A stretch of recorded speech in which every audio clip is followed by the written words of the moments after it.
Hey! You are listening to the Grumpy Guy BJJ Podcast. Hey, what's up, guys? Got to take care of a few things before we jump into this week's episode. First, our Ramping Isometrics for BJJ program. It is a 12-week program, all laid out for you. It's going to help you build strength and cardio in the fastest, safest, and most convenient way possible. This is how James and I have been training for the past year, and we love it. So we put this program together so you can just follow along, and we are certain you will see and feel the benefits that we do. It's only $15. Just go to grumpyguybjj.com, click the drop-down menu in the upper right-hand corner, and you'll find it. Next, R3. This is our K2 D3 supplement. It is a combination of those two vitamins, D3 and K2. These are two vitamins that James and I have been taking for a long time that really help us recover from hard training sessions. And for only $15 with free shipping, you get a whole month's supply.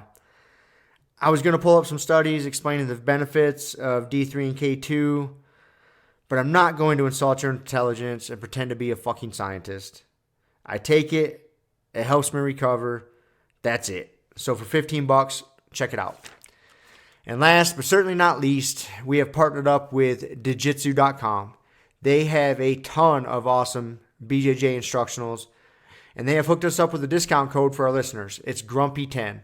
So what you got to do is you go to Jiu-Jitsu.com, which is DIGITSU.com.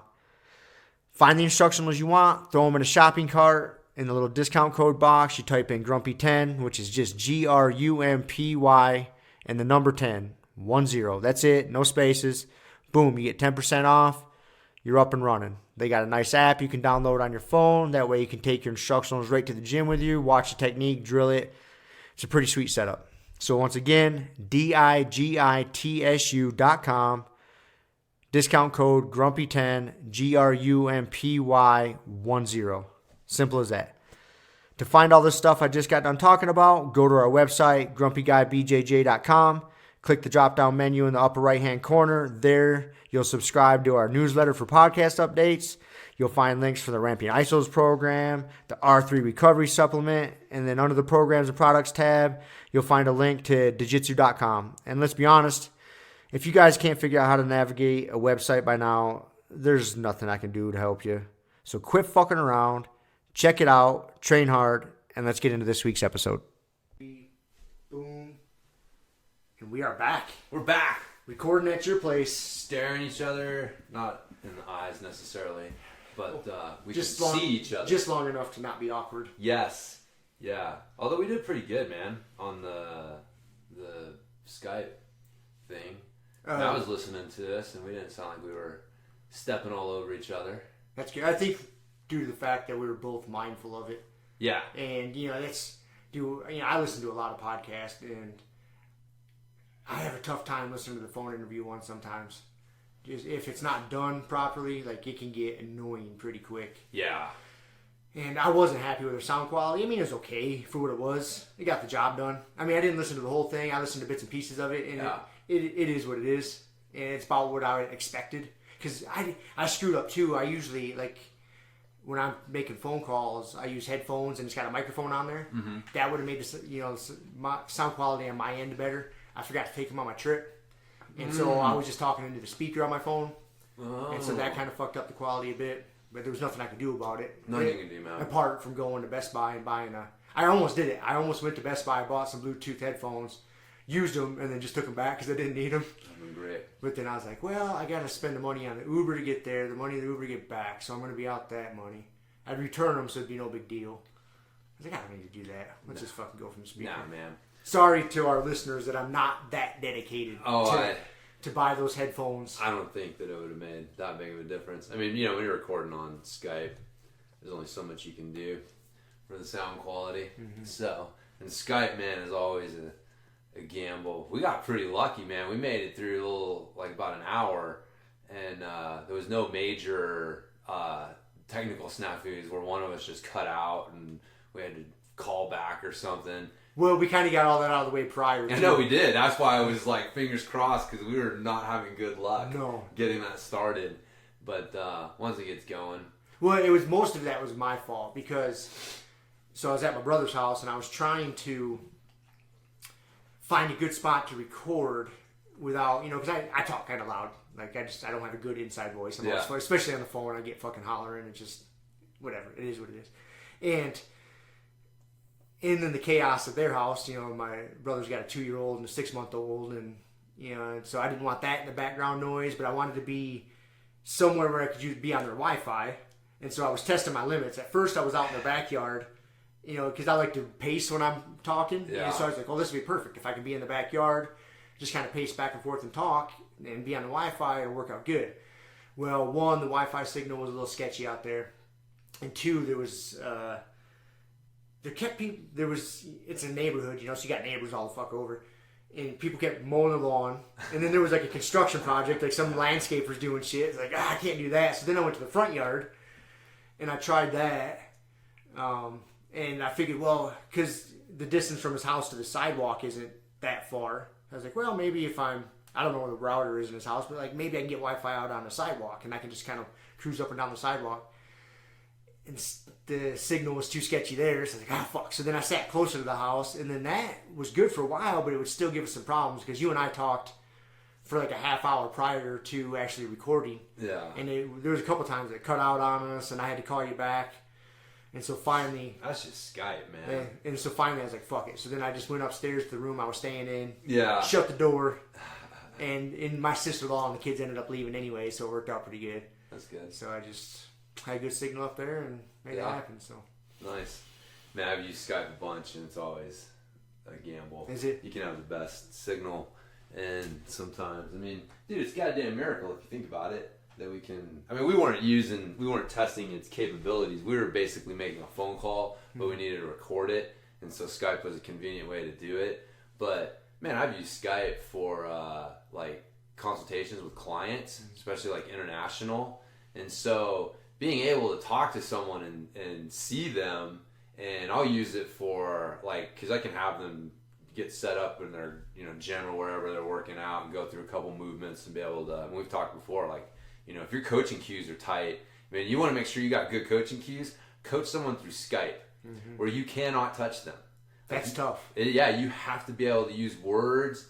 And it's an art, and so so when it works, it's great. And like I said, it's a freaking miracle. I'm like, talking to a dude in Norway, helping him coach him on his deadlift form, and it can definitely get sketchy, especially the international stuff. I guess because I do a lot of that through Skype. That's my fallback for talking to people internationally. So I was a Skype virgin because I know you're like, I've never used it. I had to download the goddamn app because I always use FaceTime. Yeah.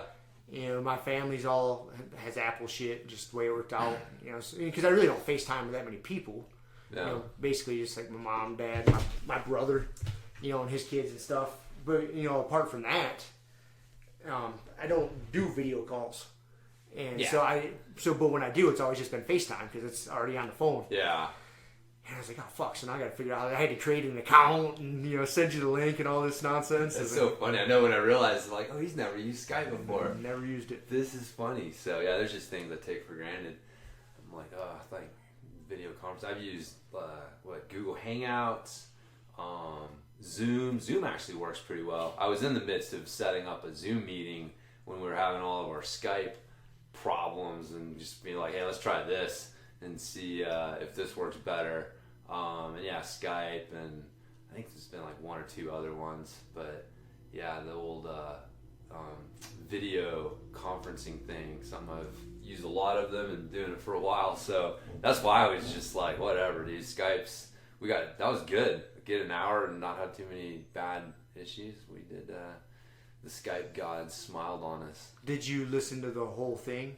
No, Yeah. No. I'm just curious. I didn't either. Not the whole thing.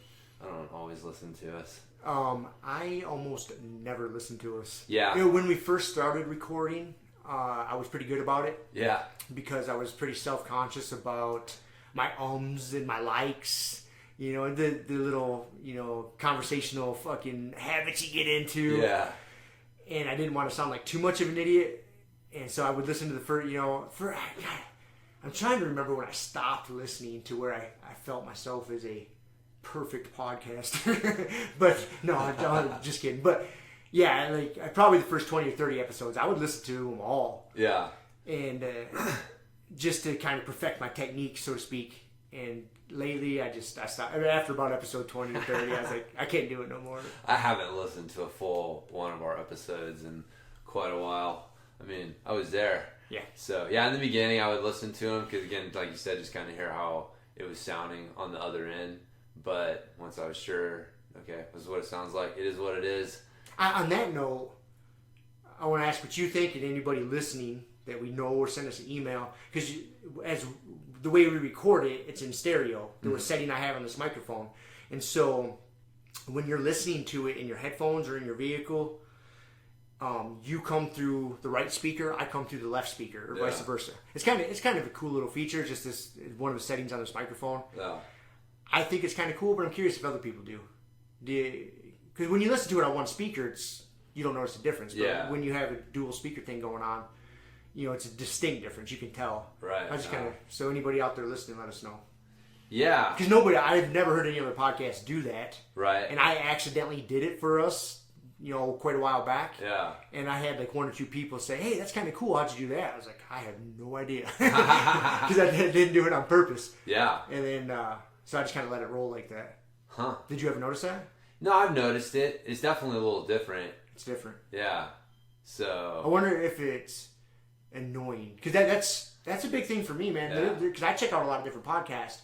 And there will be some annoying shit. Just the way somebody records things. Right. That I'll just, that's it. Like, I just fucking shut it off. I don't know. Unsubscribe. I mean, it's different. So, like that, I don't know what that means. Hopefully we get one of our listeners to chime in. Just takes one vote. That's one vote. One man. vote. Let me hear what you got. Yeah. Next person to chime in decides the fucking recording future. Unless I don't like what you say. Exactly. Unless we feel like we can just ignore you. Yeah. We might just, if we don't like your input, we'll just fucking pretend it didn't come through. That's right. So. That's the beauty of having your own podcast. It is it. If you don't like how somebody's doing something, just do it your goddamn self. That's right. So. Anyways. Yeah. So speaking of doing shit your goddamn self, we just got back from my new facility. Oh yeah. That I'm opening up. Got a wild hair up my ass and signed a lease on a space to start it's going to be mountain bike performance training focused primarily, but also steel mace workshops and classes and stuff, like trying to, I guess you could call it the first steel mace training studio in this area as well. So yeah, now kind of excited to have a facility, something to do, have my own thing to work on. So but yeah. So you're going to take a majority of equipment from your home gym here in your garage over there? Or? No, man, we're going to keep it super basic. We're going to really focus on the bands, the maces, and the ramping isometrics. Like those three things are going to form the cornerstone of what we're doing out of that space. And so, because you got the maces are fucking just awesome training tools. I told you I was playing around with actually combining bands with some of the mace movements and stuff. And so, but the maces are a great training tool. The bands are great because you can use them for both isometrics and movement based stuff. And that's actually what we did this morning. Like Nick, when we did our workout, he hadn't done it yet. The one where we do the banded isometrics and hold it for the 90 seconds and then relax for 30 to 45 seconds and then do 5 reps against the bands. And man, something about that just feels really good. Because you like the two extremes. You're going from isometrics to like a little bit of power. Like the bands force a little bit of a power element out of your movement because you have to race that tension to the top. And so the bands got both of those elements, and then you've got your ramping isometrics. That's why I like the rack. I don't know if you noticed that maces and then bands, and then there was a jiu-jitsu belt, a white belt on the end, and like those are the 3 main training tools that we're gonna focus on. So yeah, it's not super expensive to outfit a small space, because man, the max number of people we can really work with in that space comfortably would be like, I'd say like 4 to 6 people, like 6 people if I had a workshop or something where they're like coming for free and or juggling around a little bit. But 6 would get kind of tough swinging maces around. See, that's what I'm saying. Yeah, it would be one of those where, because there's 2 different interactions with the interaction matters, right? Like what is the space? So if I say you're gonna have a training class, I'm gonna and you're gonna show up and you're gonna get a workout in, I'd probably limit it to 4. But if I'm having a workshop where it's not a workout, but we're gonna go over some steel mace exercises, you're gonna get a chance to practice them, get a little, you can get stations where 2 people are sharing a space. They come at it with a different expectation. Yep. Then you can fit a few more people in there. But yeah, it's not a huge space, so I don't need a ton of equipment. So I think I told you I ordered the 5 sets of bands, a few more jiu-jitsu belts, and then I think it was like 5 steel maces off of Amazon, and they're all prime with free shipping, and it cost me like less than $400. It's crazy for all that shit. Yeah. And so with some of the other stuff because I have a bunch of extra maces, like I don't know, I have like 6 of them, right? I don't know if you remember the story with how I got them, but yeah, when I went to the On It certification, they accidentally shipped me a bunch of maces because they had like extra equipment. That's how I got my Indian clubs.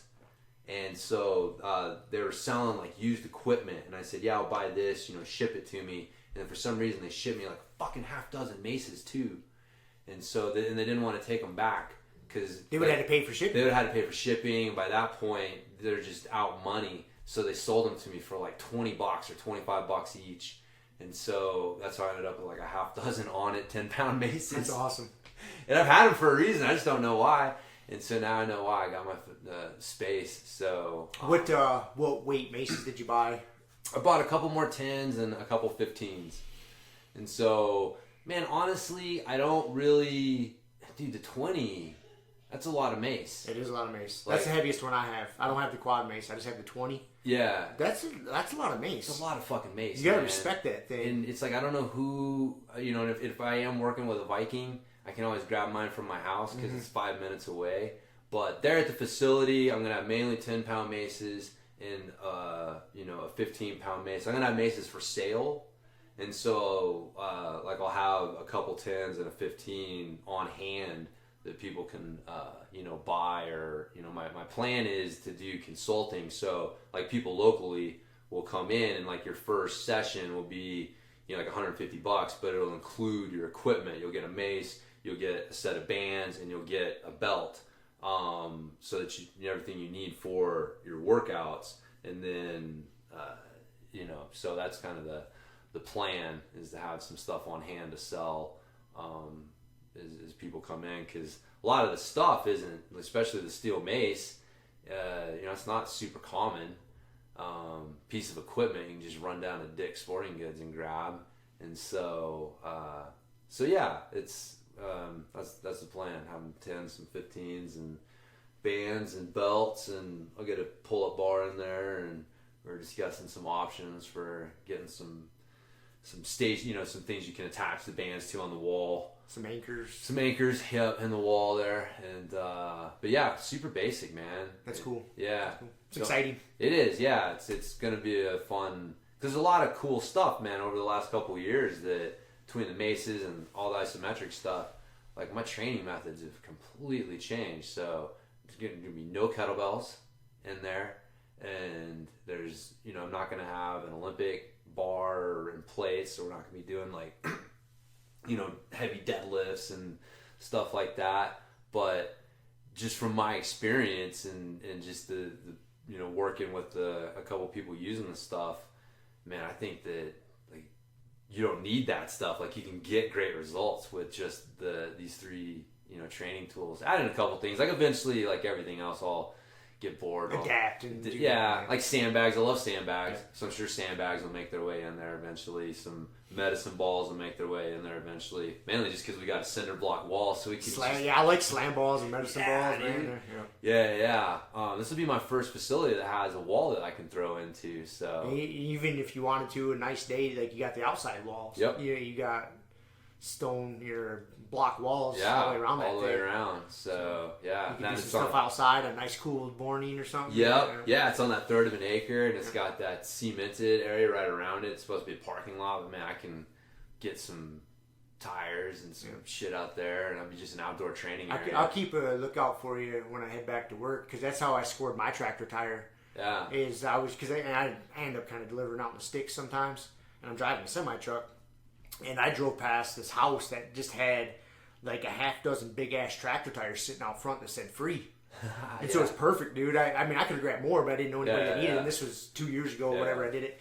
And so literally, it was kind of early in my day, so it was kind of a pain in the ass. I had to move that tractor tire around about fucking a dozen times to do all my deliveries. But I just threw it in the back of my work trailer and cruised around all day with it. And at the end of the day, before I went back to the yard, I just kind of swung into my neighborhood, unloaded it, threw it in my driveway, and cruised down to work. Nice. So I'll keep an eye out for you. Yeah. I bet you I'll come across something. Yeah. I was going to check. I know there's a place here. Because I had tires at one of my facility, and I forget where I called it. Somewhere here in Fruita. They just were like, "Oh, you want them?" GCR. Yeah. Over on 22 Road. Yeah. So you can score some tires. I'm sure it's riveting for the podcast, but. Hey man, you need tires. You look around. It's a great training tool. Tires are fucking awesome. For flipping, for hitting with your mace, that's such a good. Dude, even like some basic like box jumps, jumping up on them. Yep. You know, yeah. I mean, they're like some good training tools for sure. Durable. You just leave them outside. Yeah. Who cares? You know. Yep.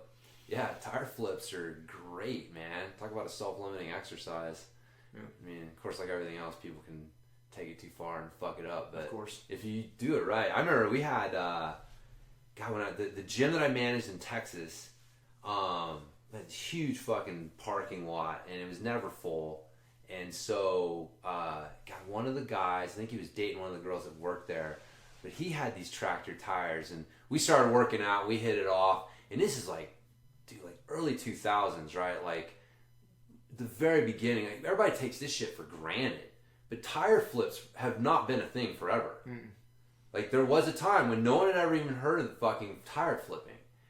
And it was around, like, early 2000s. I don't know. Again, just my own history popping out. This is... remember John Davies? The name Renegade trainer. Renegade rows are his invention. That's why they're called Renegade rows. Okay. He, whatever, popularized them, invented them, whatever fuck. And so... But he was the Renegade trainer... And but he was one of the first guys that I remember talking about this weird shit, like flipping tires and wheelbarrows and lifting with bands and like a lot of the stuff that we think about today is like quote unquote functional training. Again, like late 90s, early 2000s is when he was doing his thing, and he's still around, I think, but yeah, so again, I'm reading this shit online on Old T Nation and talking to people, and we're like, dude, kettlebells, what the fuck are those things, man? Like, should we order one, or tire flipping and shit, and do you got tires? And guys like, yeah, I got some tractor tires, I'll bring them over. And so he brought over a couple tractor tires, and one was a little one and one was a big one, but the little one had the hub in it still.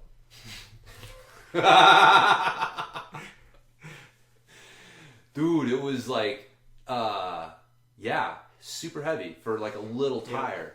And but dude, we would get out there and have some fun. We got a sledgehammer. I'd keep it locked up in my office because I didn't want like people having access to it. The tires were out in the parking lot, and people would look at us when we were out there training, but nobody ever like went out there and tried fucking around with them themselves.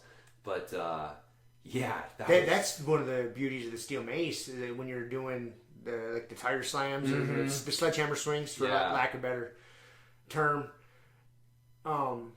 It's round, so it doesn't really matter where you hit the head of the mace. Yeah. When you're using a sledgehammer, if you haven't done a lot of physical labor in your life and swung a sledgehammer a lot of times, it can get dangerous. Like Yep. if you angle the head wrong, it can kind of ricochet off goofy. Yeah, or like fold your wrist. Fold your wrist if you don't have or- good strong forearms Yep. and wrists. Like if you don't have that skill, which Yep. you know, if you're training any women, a lot of them don't. You know, Yep. sorry to be sexist, it's not my intent, but Right. how many women have Or jobs with swinging like sledgehammers? you do like the side one, like Sideways hitting one. on the side and ricochets Yep. right back into their shin. Yep, it's a little sketchy, but with the mace, you don't have that problem. Yeah, the mace is not nearly as troublesome. Yeah, you don't have to be as accurate with your Right. strike, so Yeah. it's nice. Yeah, man. But yeah, fucking tires. I've been using those forever, on and off.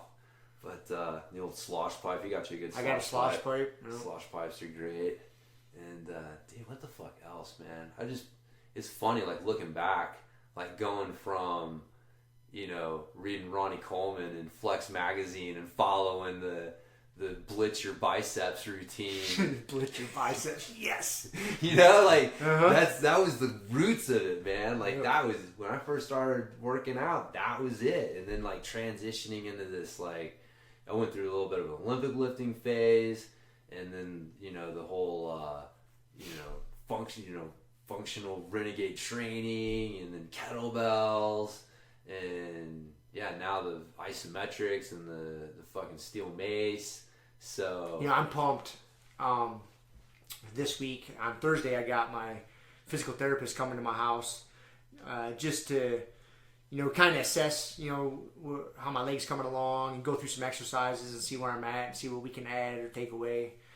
And while I was traveling there like a couple weeks ago, I hit her up and said, hey, I'm a little concerned about my leg strength. I don't think I'm quite where I should be, because I'm trying not to do too much. I'm really, it's a delicate balance. Like if I just act like my normal self, I'm gonna do too much, and I'm smarter than that. I don't want to go through another surgery, so I want to do as much as possible without fucking myself up.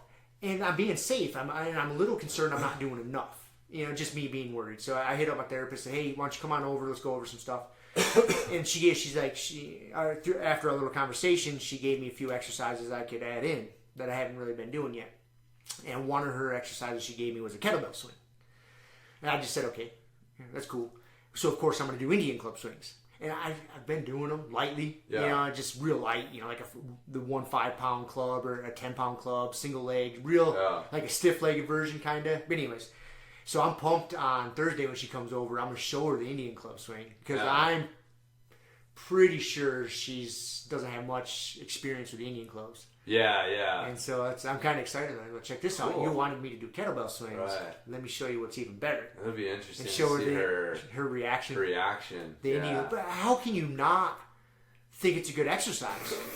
Like if you have, you're going to be on a more athletic leg stance because you don't have the kettlebell going between your legs. You're right. My hands are on the outside so I can keep my shoulder blades back. Good fucking posture. Like there is no comparison that. From an athletic standpoint, that is a better exercise. And if you really want to take it, I would do the catch. Yes, that's how I always do it. Yeah. Not the continuous reps, but like catching at the top. And whenever I do Indian club swings, like to me, there's no other way to do it. Right. I always do the catch. That lock at the top. I always lock at the top. Boom. Reset. One way. That way. Sometimes I'll push them up, but there's always a slight pause, and then I extend them out, get a good hinge. Yep. And so if you show her that version, like what can you say? But I think it'll be interesting because people are funny, and again it's like I think she'll receive it well. I think so. She's a pretty smart girl. I don't think that if I had to bet money on it, I'd say that she will. If I wouldn't be surprised if at first she was a little defensive, just like. I don't know what this is. Like, I know this. I know that this is good. You're showing me something and telling me it's better. I don't know what it is. I need to look into it or something like that. And then maybe after looking into it and checking it out, like, coming around. But, it's funny, man. People... Her and I understand where you're coming from. And if I didn't have the relationship with her that I have, we've worked together quite a bit. I've known her for quite a few years. Oh, yeah. And we bounce ideas off each other. And she knows... I mean, not to be an arrogant dick, but I kind of know my shit when it comes to exercise. And I don't have the certifications and the degrees she has, but I'm not inexperienced. Yeah. And so I think when she sees that, I'd be like, hey, you wanted me to do the kettlebell swing. Yeah. Why don't you assess this? And No, yeah. I think she's going to be kind of pumped. She's going to be like, oh. I'm just a cynical asshole when it comes to showing, especially people with credentials, because the thing is the degrees have been given, right? The papers have been written based on this way of thinking about it, this exercise being the answer, right? And so I'm just saying, like, human psychology is crazy. It's so fucking interesting. It is not rational. It's not logical. And so, like, me personally, and again, this is probably me because I have so many of these fucking conversations, like with clipless versus flat pedals. Super intelligent people that I have great relationships with, that for whatever reason just cannot let go of being sure that they know what's going on when it comes to pedal stroke and pedals, and just having to be like, hey man, like, at this point this makes no logical sense, and so you're on a different level right now, so we're just gonna smile and continue to move on, because we're not discussing this anymore. So maybe it's me because I'm cynical that way, but I just anytime you introduce somebody with letters behind their name to something new, it is. You just always have to. I'd be really curious to hear what somebody's argument for the kettlebell swing being better or more beneficial than the Indian club swing. Yeah. If you demonstrate them both, like, Me too. Because I can demonstrate both those techniques pretty, like, almost perfect. Like, I can do them pretty well. I've done thousands of both of them. Yeah. And if I was to pick up the kettlebell, do some swings, whether you want Russian style or even go CrossFit American style, wherever the fuck makes you happy. And then I'll do some Indian clubs from a physical therapist, athletic standpoint. I'd be like, explain to me why this one would be better. Like, I know. I couldn't, because, like, when I see what you're saying, and I understand where you're coming from, but I always try to think of how, okay, if someone's going to argue this, like, I try to argue, okay, let's pretend I'm them. How would I argue it? Like, I can't come up with an argument. That's where the logic leaves the building. Because there are certain things that I think are self-evident, and for you to continue to argue against them shows, like, okay, wait a minute. We're not being logical here. No. We're being emotional. And so we're done having a discussion, and, because there's no moving on this, like, at this point. So, yeah, no, I totally agree. But, man, I mean, I've shown people the Indian club swing, and I've actually done videos and posts online, and again, man, people are just, it's like, it's new, right? You have to actually think about it. Like, it's not super obvious why this movement is better to a lot of people, and so you kind of have to really analyze it. And to do that, you have to pick apart the kettlebell swing, which. That ruffles feathers. It ruffles feathers, man. It ruffles feathers. You got to point out all of the negatives of the kettlebell swing, and there are a bunch of them. And so, I agree. I think Jenna will be pumped on it because she's a pretty open-minded girl. But, man, that there's people we're not the only people in the world that have seen the Indian club swings. Hey, you're going to tell me that we're the only motherfuckers in the world that have, like, figured out that they're better and, like, made this connection? Like, there's no way. There's no way.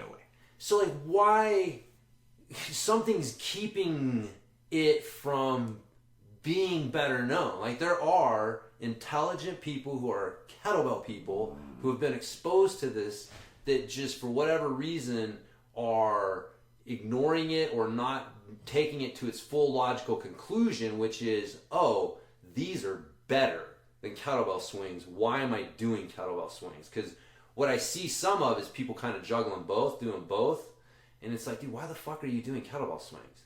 Like, it's a worse exercise. Like, make that argument. Why would you do both?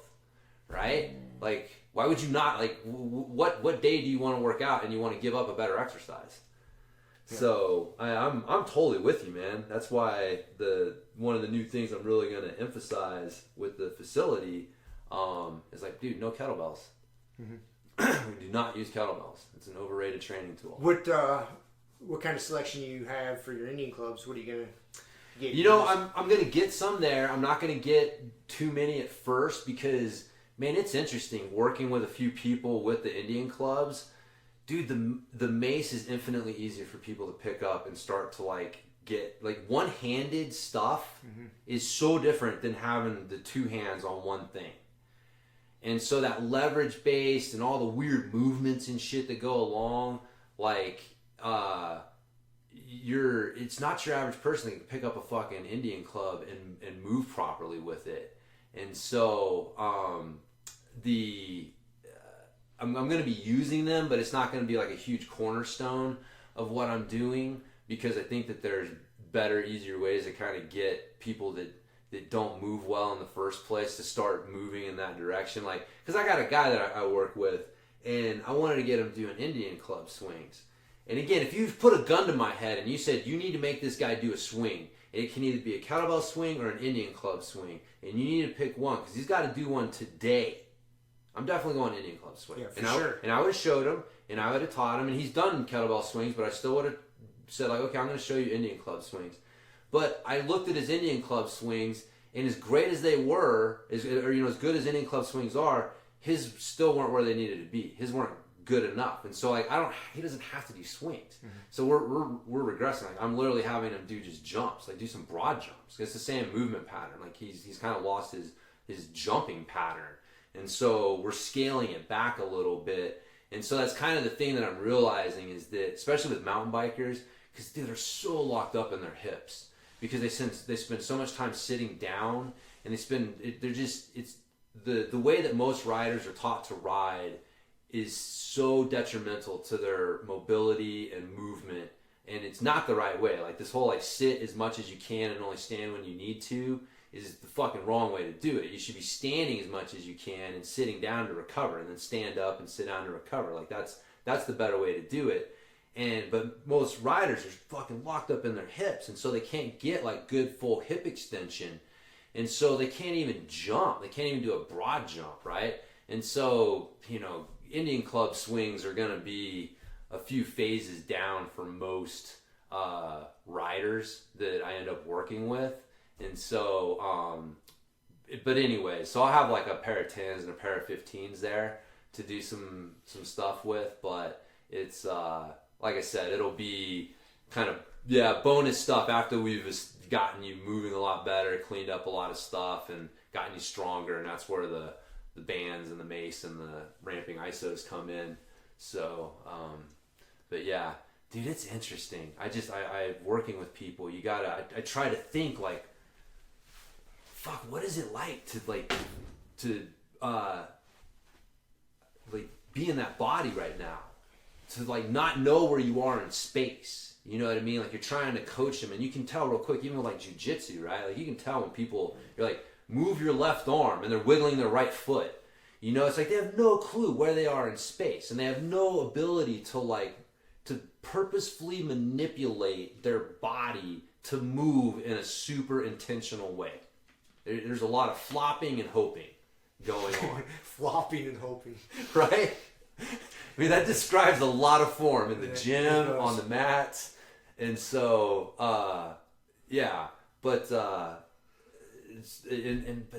like we take it for granted, man. I keep telling you this, and I think you're starting to come around to it. Like we're outliers with this shit. So we like to hang out with other outliers, which makes us think we're normal. But yeah, every once in a while you get a dose of reality. You're like, oh, I'm not normal. I'm not normal. Yeah, like I can actually, I have control of my body. Like I can tell where my foot is right now without having to look at it, kind of thing. So. But that's why you work out. That's why you train. I had an email that I sent out the other day, talking about flow and like just some flow state musings. And it's like, the flow, everybody's, different definitions, whatever. But I think like some of the common factors is you're performing at a high level, without a whole lot of effort or less effort than you would think you need to. And there's not a lot of thought. You don't have that chatter that's usually going on. So it's like this mindless state where you're just doing. You just are. And so, but to do that, you have to be working on a subconscious level. you can't think about what you're doing. As soon as your conscious brain engages and thinks, you're fucked. The flow state ends. So for you to even have the ticket, right? The ticket to even try to enter the flow state is you're functioning on a subconscious level with the skill that you're doing. And so that means that you got to spend a lot of time with intentional practice and thinking about how you're moving for your brain to get that chance to distill it down and take it to that subconscious level. And that's one of the places where strength training and mobility training at some point, but strength training, if you use it properly, really, really helps with skill acquisition, whether it's mountain biking or jiu-jitsu, is that is such a great form of intentional practice for movement. It really allows you to get good quality movement onto a subconscious level so that you don't have to think so goddamn much when you're trying to either learn a new technique or when you're fucking rolling. And then that's how the flow state comes, more easily. But if you don't have that ability to move and function on that subconscious level, like it's just I'm not gonna say it's not gonna happen, because it seems to happen for people, but it's gonna be much more fleeting, and you're not gonna have as much control of it and the ability to enter it as you want, kind of a thing. So and you may not even recognize it. Yeah, you might not have the ability to recognize it if you're not, when you're training, which is another word for working out. If you're not doing it with intent and being very mindful, that's something I really enjoy. Especially, I've been really geeking out on it going through this recovery process. It'll be like meditative when I'm going through some of my exercises.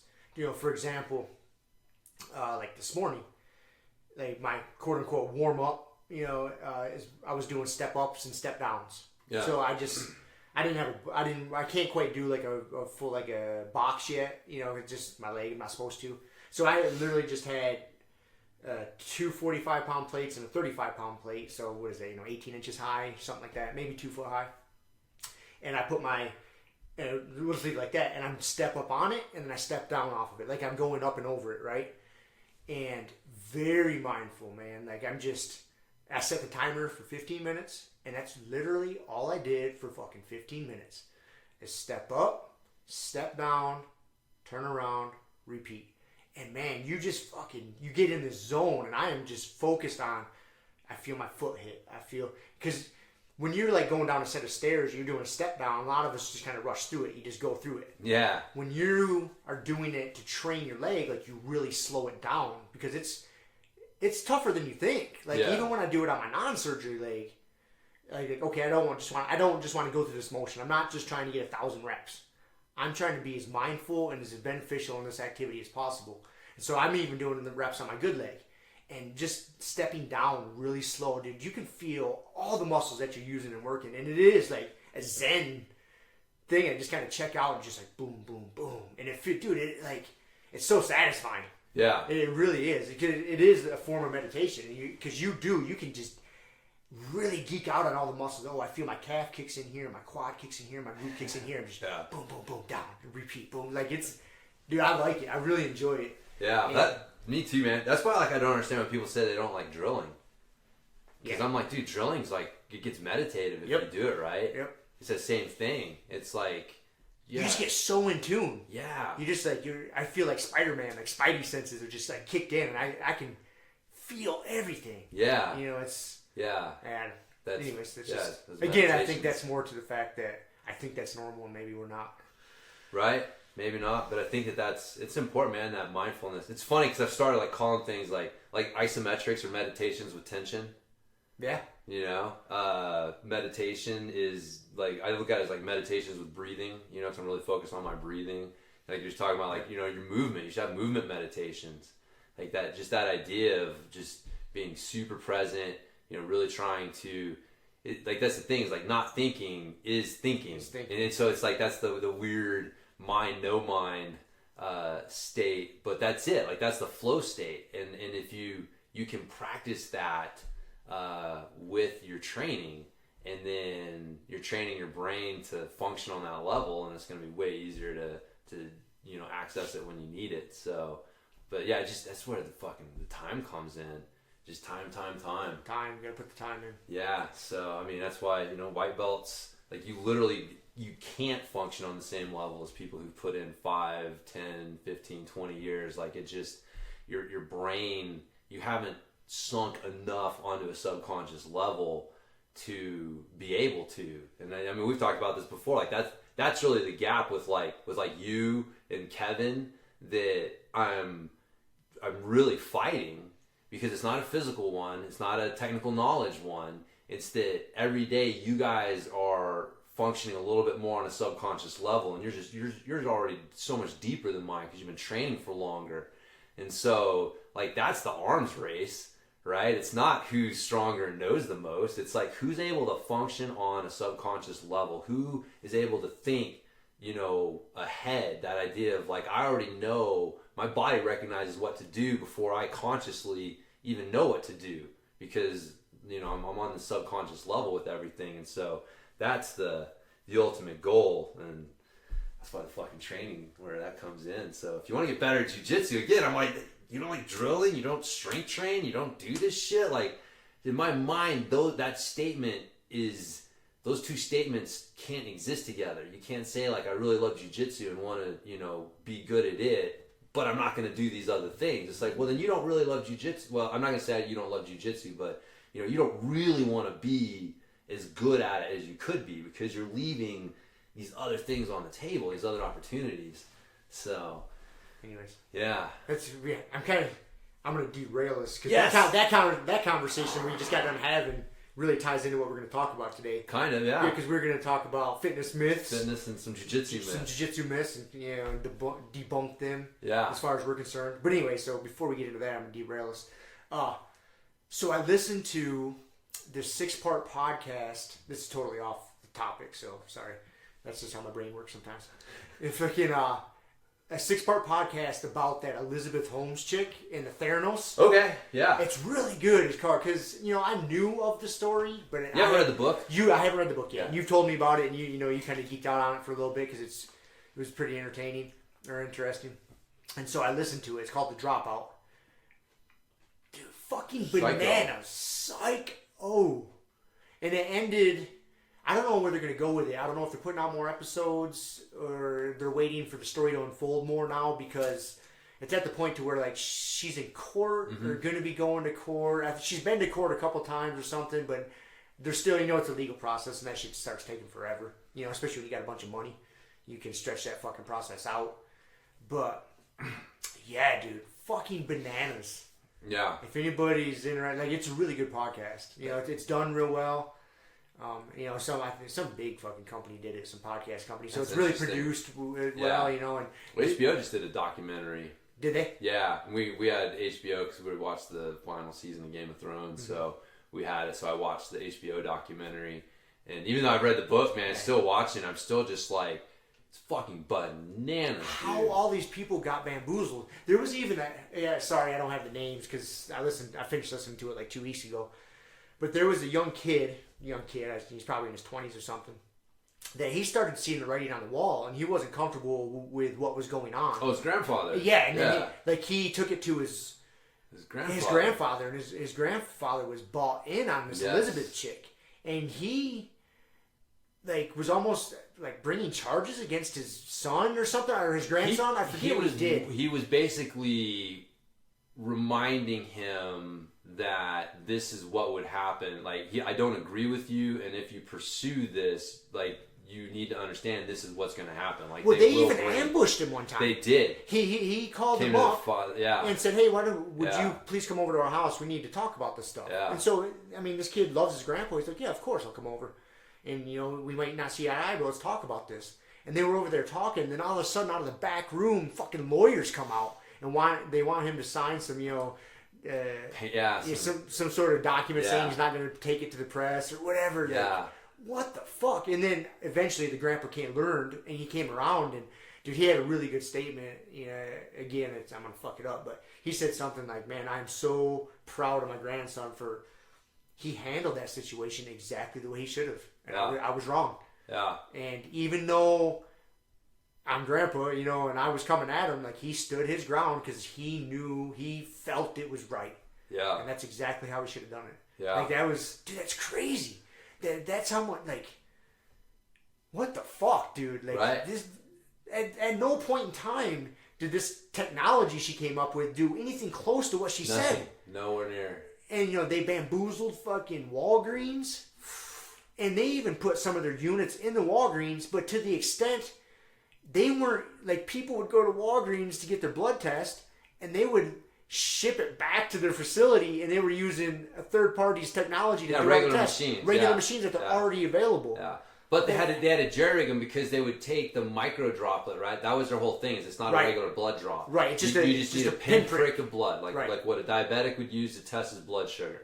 And from that, we're gonna be able to tell everything. And so what they would do is they would send that back to that lab.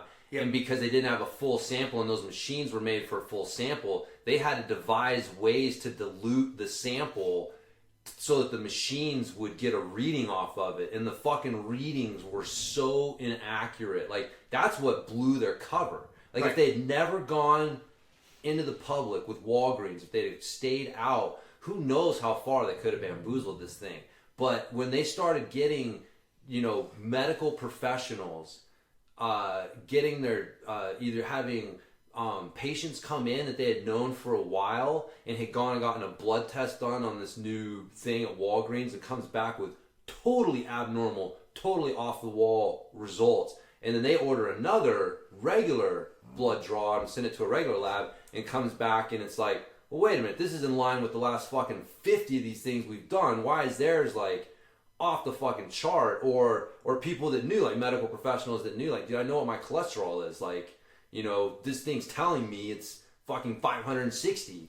Like, this is not right. And that's what really got them in trouble, was people realizing, like, but the thing is, dude, people are making medical fucking decisions based on these results. Yeah, like, I was just gonna say that. It's so fucked up, man. Yeah. Your well-being is yes. Your doctor is giving you directives based on the results from this bullshit technology. Yes, it doesn't exist. It's so dangerous. Yeah, it was so dangerous. So immoral. That's why people fucking wouldn't, like, where people drew the line in the sand was because they realized, like, you are putting people's lives in danger. And you don't seem to care. No, they don't seem to care. Dude, I can't figure that chick out, man. Like, yeah. And even, towards the end of that podcast, in the interviews with her or whatnot. Well, she has her voice. Can't forget about her voice. Yeah, she changed her voice, but she's still, man, I don't know if she's just straight up evil and she knows what she did was wrong, but she's sticking to it, or if she's just fucking. I think she's crazy. I think she's crazy. I think she's crazy. I think she's straight up crazy. Yeah, I think there's way more malicious craziness than pure evil in the world. Yeah. And I think she's malicious crazy. Like, she's crazy, but she's malicious. She doesn't really care if her version of reality hurts people. Like it's, well, my intention was this. Right. And so you need to judge me by my intention, not what actually happened. And my intention was good, so therefore, because that's why, yeah, she's still fighting. Like, she's like, I didn't do anything wrong. Right. So I did nothing wrong. Like, everybody, I didn't know what was going on. There were people in the company that were lying to me. I got totally bamboozled myself. I don't see what we were doing wrong. And yeah, she's fucking a little out there for sure. More than a little. But you know what, man? It's funny. I've talked about this before. After reading Don Quixote, I see the world through Don Quixote's and Sancho Panza's. She was a Don Quixote. You need just one Sancho Panza to fucking keep someone who's delusional able to keep their delusions going. It's just one person who kind of buys into it too and feeds into it, right? You only need one. Well, imagine getting, 4, 5, 6, like, really rich, powerful Sancho Panzas following you around. Like, dude, you're just a motherfucking nutcase. You're Don Quixote. And everyone around you, everyone can see it, but you're protected from ever having to deal with reality because you have these people around you who are sheltering you because they think that you are going to, at some point, slay a fucking giant and get them a fucking island somewhere. Like, that was the whole thing. He convinced this poor guy who wasn't too smart that, I'm really a knight, and at some point I'm going to rescue a princess, and she's going to grant me lands, and I'm going to give you an island as part of, your service to me, because that's how it goes in these books that I've read. Like, that was the whole thing. And that's the whole thing with her. Like, she was fulfilling a role, right? Like, just like Don Quixote was fulfilling this role that he had in his mind from reading all these fucking romantic night novels and shit. She was fulfilling the female Silicon Valley startup role. And that's the role she's filling. And then you get a couple people around who are like, oh yeah, I see that. If you actually fill this role, you're going to get rich, and I'm going to get some of it. Okay. Like, it's exactly what it is, man. It's this fucking story as old as time. That's why it's so crazy. It's so crazy. All it took is she, hoodwinked one rich, really respectable guy. That's all you needed. And then his buddy, who's also well off, was like, oh, if he's in on it, I don't have to dig into it that much. He must have. Let's go with it. Then it just snowballs. And then you get that many powerful, rich people on your side. It goes a long ways. Yeah, it's crazy how far it'll go. Yeah, dude, that's like, it's insane. It's a lot like that Fire Festival thing. Yep. Very similar to that, very man. Similar. Very similar, where you're looking at this dude going, who could not see through his bullshit from day one? Like, how did this motherfucker get this far into the game? And then you look into it and you're like, oh, he had these rich fucking old people backing him who, were buying his bullshit and kept feeding into his nonsense, and it just got taken to the point that, like, people show up on an island and there's nowhere to stay and no fucking water, nothing for them. No food, no nothing. Hey, hope you survived this fucking night of anarchy. Like, it is a very similar situation. Yeah. Very similar. Yeah. And the guy denied, never admitted being wrong, even fucking tried to open another hustle. And, but he ended up going to jail. I think Elizabeth is going to go to jail. Like, the line gets drawn at putting people's lives in danger. I would hope so. That is a hard fucking line to where people are getting medical directives from the doctors based on their tests that were super inaccurate. Yeah. It's just so immoral, man. It's immoral. It is. You can't do that. You can't do that. No, man. Not, but yeah. But anyways, it's worth a listen. The book or the documentary, check that story out, because I'm sure you've probably heard about it, but if you haven't looked into the details, it is a super interesting story. And it is true, man. Like, fact is way stranger than fiction. Like, you're just like, what the fuck? They couldn't make this up. If you came in to me and told me, hey, I got a story for a fucking book or a movie, and you told me that story, I'd be like, no one's gonna buy that. No one's gonna believe that happened. Get the fuck out of here. Walgreens, the military? Come on. Are you fucking kidding me? Get out of here. But no, that's what happened. It was funny, man. Yeah, she had the military going along with it. I don't think she said she did. But that never happened. But she had conversations. She had advocate-like secret conversations that she was able to manipulate to her advantage. She was, but do you know what I mean? But just to get your foot in the door to talk with the high-ups in the military about introducing a technology to save soldiers' lives. But she just bullshitted about that. Like, she bullshitted about it actually being deployed and them using it. Right. But she had talked. She talked to somebody high up in the military. She did talk to. There was an introduction made, and they were asking for, basically tests and demonstrations. Right. Right. And so she would just say it was, and that never fucking happened. But dude, you and I could. How do we even get a hold of someone at the military to tell them that we have a bullshit technology? Right. Right? Like, we couldn't get that meeting. You know what I mean? So even the fact, she never got to the point that she said she did. The fact that she even got a foot in the fucking door and was able to talk to someone so that she could take it to that next level and start lying about things is crazy. And on that, and then how she ended up getting all the money from Walgreens. They kept saying, hey, we want to see this technology. And they were never able to show it to them. But they still got, 100 and some odd million from Walgreens? Man, yeah. And they had to pay it back, right? Yeah. Or she's trying to pay it back, I'm not sure. But yeah, she duped. I mean, you got to assume the people that are doing the business deals for Walgreens that high up are pretty smart fucking people, right? Yeah. I mean, it's smart in business sense, Yeah. obviously not in blood testing sense. But she duped those guys into it. Yeah. Without ever showing them the technology.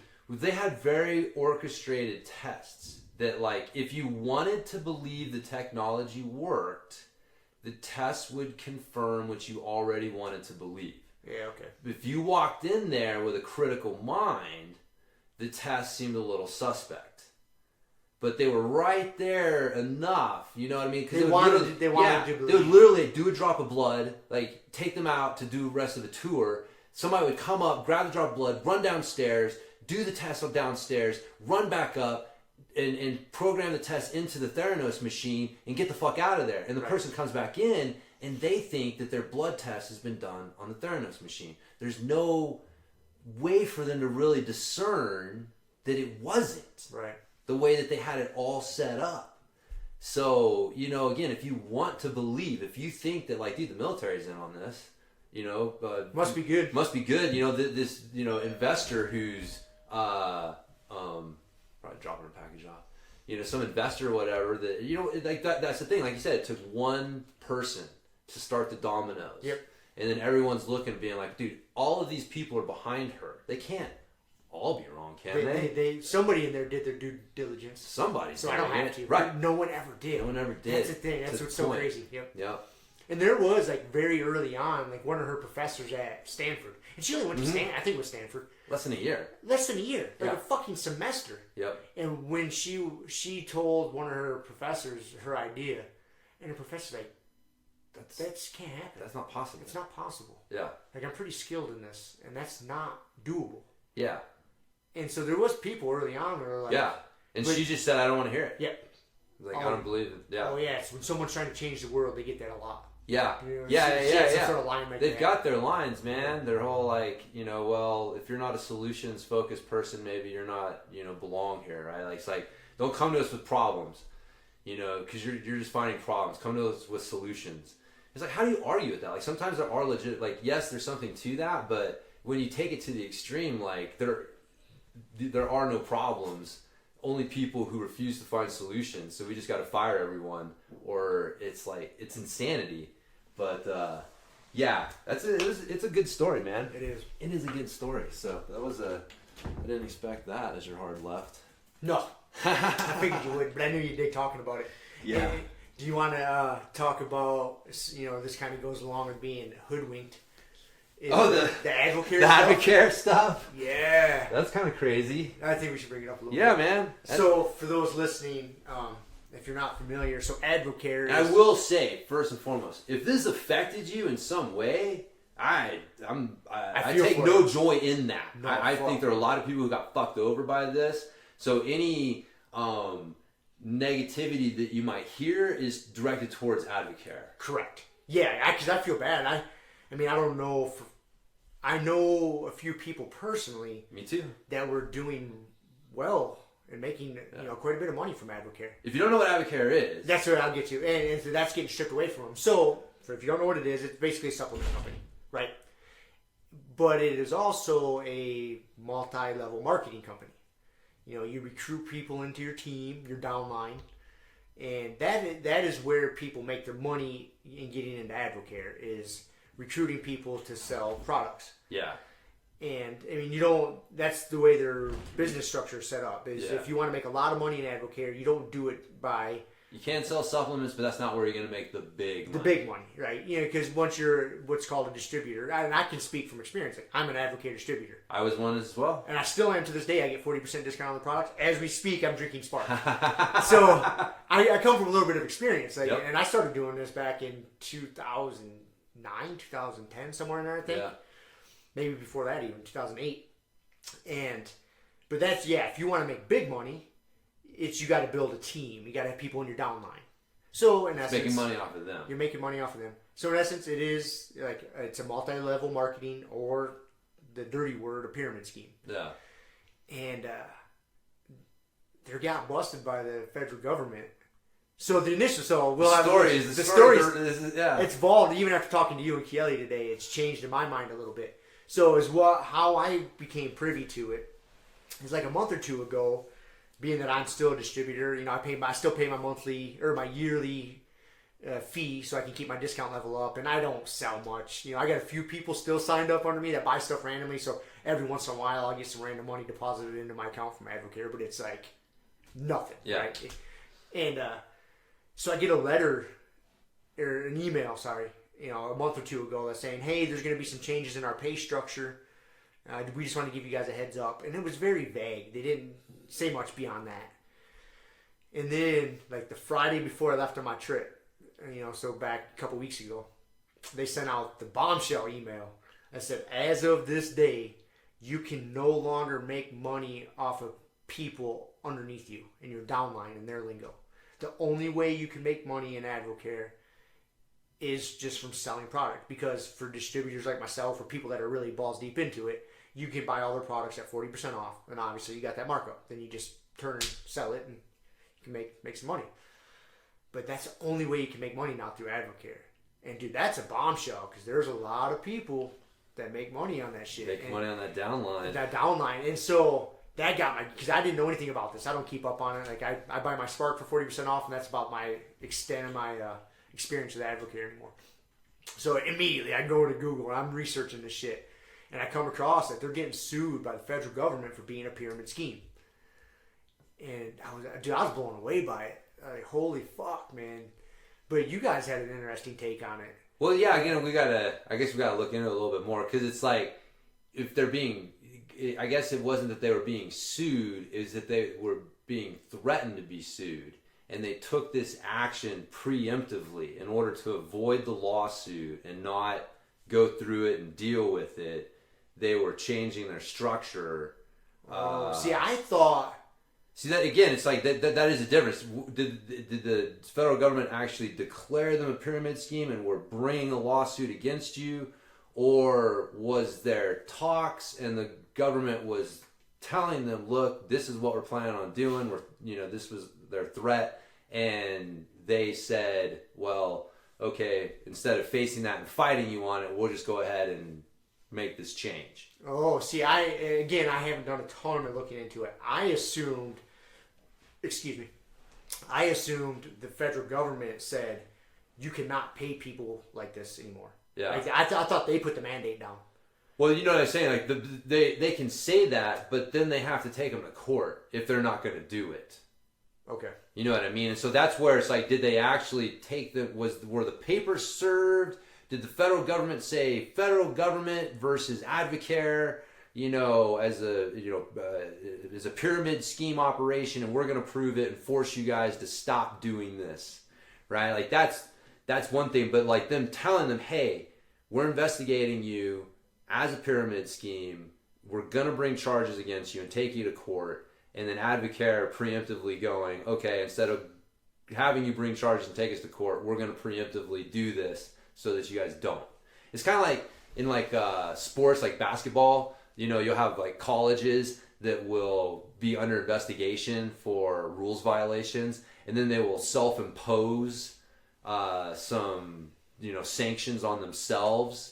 And the hope a lot of times is that the NCAA is not going to pursue it. Yeah, either they're not going to put on more, or they're going to be more lenient with what they do because of these self-imposed sanctions. So, but again, that's a different thing than the NCAA taking them all the way to court and then fighting it, and then at the end of the day saying forcing it that way. So anyways, the understanding from what Chieli did, the research Chieli did, was that it wasn't that they actually got taken to court. Is that there was a threat of being taken to court, and that they preemptively chose to do this rather than face going to court and potentially losing all that money, in a lawsuit and stuff like that. So, but what the rumor around the campfire is that the federal government's not the one that initiated the talks. That Advocare actually initiated the talks. And in the talks, of course, the government goes, yeah, if we were to investigate you, we would probably, blah, blah, blah. And anyways, it's these private talks. Nobody knows exactly what was said. And so you can interpret a bunch of different ways, but that's one interpretation is that it is, we were talking about like if Advocare wants to go legit, right? Like there's probably athletes that they could sponsor. Right now they can't go into stores. There's events that probably are a little sketched out about the multi-level marketing pyramid scheme kind of, taint, I guess, that they have. And so if you want to take your brand to like this next level of legitimacy in the sports world, like you want to be seen as a really legitimate sports brand, you kind of got to drop the multi-level marketing thing. It's just, there's a little stink to it. Yeah, it's just not, there's too many people have a negative feeling towards it. And so it makes sense that they would, if that was their goal, which it seems like it, because they have the Advocare Bowl. We were talking about like at one point, they sponsor like Drew Brees. They have some other athletes that they sponsor. So they're obviously trying to become a more legitimate sports, a bigger entity in the sports world.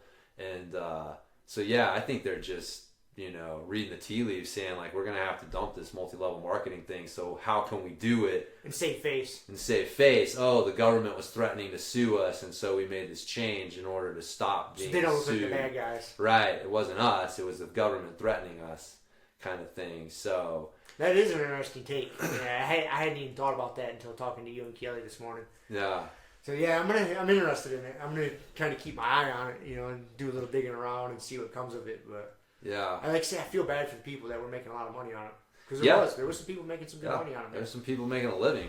Yeah. There's some people who basically woke up that day that email told them their interpretation is, I don't have my mortgage payment coming in this month. I got fired. Basically, they got fired. I got fired, yeah. I don't have effectively enough money to pay my bills this month coming in. And I thought I did, because I put in all this work and done all this shit to build this team like they told me to. And, man, that's it. It was, because my thing was, if the government really was bringing charges and it got to, like, that's the point that it got to, is like, dude, is the government starting to crack down on these things? Like, is this the first of many to come of these multi-level marketing companies that are going to start getting, I don't know if Herbalife is still a thing. I think they're still around. Is that Amway? Are they still around? Probably. I think Amway's still around. I just know, like in the supplement field, like you got the USANA, you got Herbalife, you've got, God, what the fuck else? There's like Melaleuca. Yeah, I mean they're kind of a pyramid scheme type thing too. Yeah, like you have several in the supplement world. These people, these companies, and so, Anyways, it's a crazy story. It affected a lot of people. I'm saying, from my understanding of it, was how Advocare dodged the pyramid scheme loophole, because pyramid schemes are illegal. Right. Yeah, you can't have a pyramid scheme. And how they dodged it is someone in your downline can out-earn you. Yes. And they can significantly out-earn you. There's a cutoff, like a percentage cutoff, of what you can make off of them. So if you happen to recruit somebody that's just a sales monster, and they sell the fuck out of product, they sell the shit out of getting people into their downline, like you just get some monster underneath you, they're going to make way more money than you. Yeah. And that was, to the best of my knowledge, how the loophole they found was by putting a cap on that. Yeah. So if that's the case, I don't understand, how the federal government could shut them down, right? So that's why I think your guys' speculation of it is maybe correct. Right. Is that they don't want to do that anymore. They want to put their stuff on the shelves in Target and Walmart or wherever and sell the shit out of product. Right. And not run the MLM stuff anymore. Yeah. They don't want to look like the assholes taking away people's income. Yeah. Yeah, that's why I was saying if they were able, if the government was really legitimately coming after, Advocare, then was that the first domino? Because like I said, they have a loophole. Right. Because pyramid schemes are illegal. So all of these companies have some sort of technical loophole. Yep. That's why they refer to themselves as it's multi-level marketing instead of a pyramid scheme. Like that's the technical difference between the two. And so multi-level marketing businesses aren't illegal, but that's so if they really were able to prove that and start coming after Advocare, it'd be like, well, they'd be able to do that to a bunch of these other companies too. So yeah, I think our KLA's findings are pretty telling. So I kind of lean that way myself. We'll see. I'm curious. Yeah. Yeah, I don't have a dog in the race, so it doesn't really matter to me. But yeah. Then you told me that CrossFit pulled all their Facebook pages. Yeah, and this is just recently too. Again, I guess we do this all the time on the podcast, and I'm very educated on it, so we'll just speculate and throw out random shit. Fucking, that's what we do. We have approximate knowledge of many things. Yeah, exactly. Cursory knowledge, and we act like experts. Yeah, so just recently, CrossFit pulled like all their Facebook pages. You know, the CrossFit HQ, I'm saying. So the head shit pulled their Facebook pages, pulled all their Instagram pages, and Greg Glassman put out some statement, because what had happened, from my understanding, again, I didn't dig into it a ton, it was that there was a CrossFit Paleo page ran by CrossFit HQ, you know, with quite a few followers on there, like fucking 3 million followers or some shit.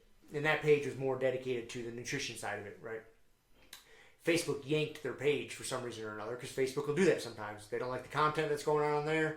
They can take your shit down, and they don't have to give you any warning or any reason why. Nope. You just go to operate your page one day, and it's non-existent. Yeah.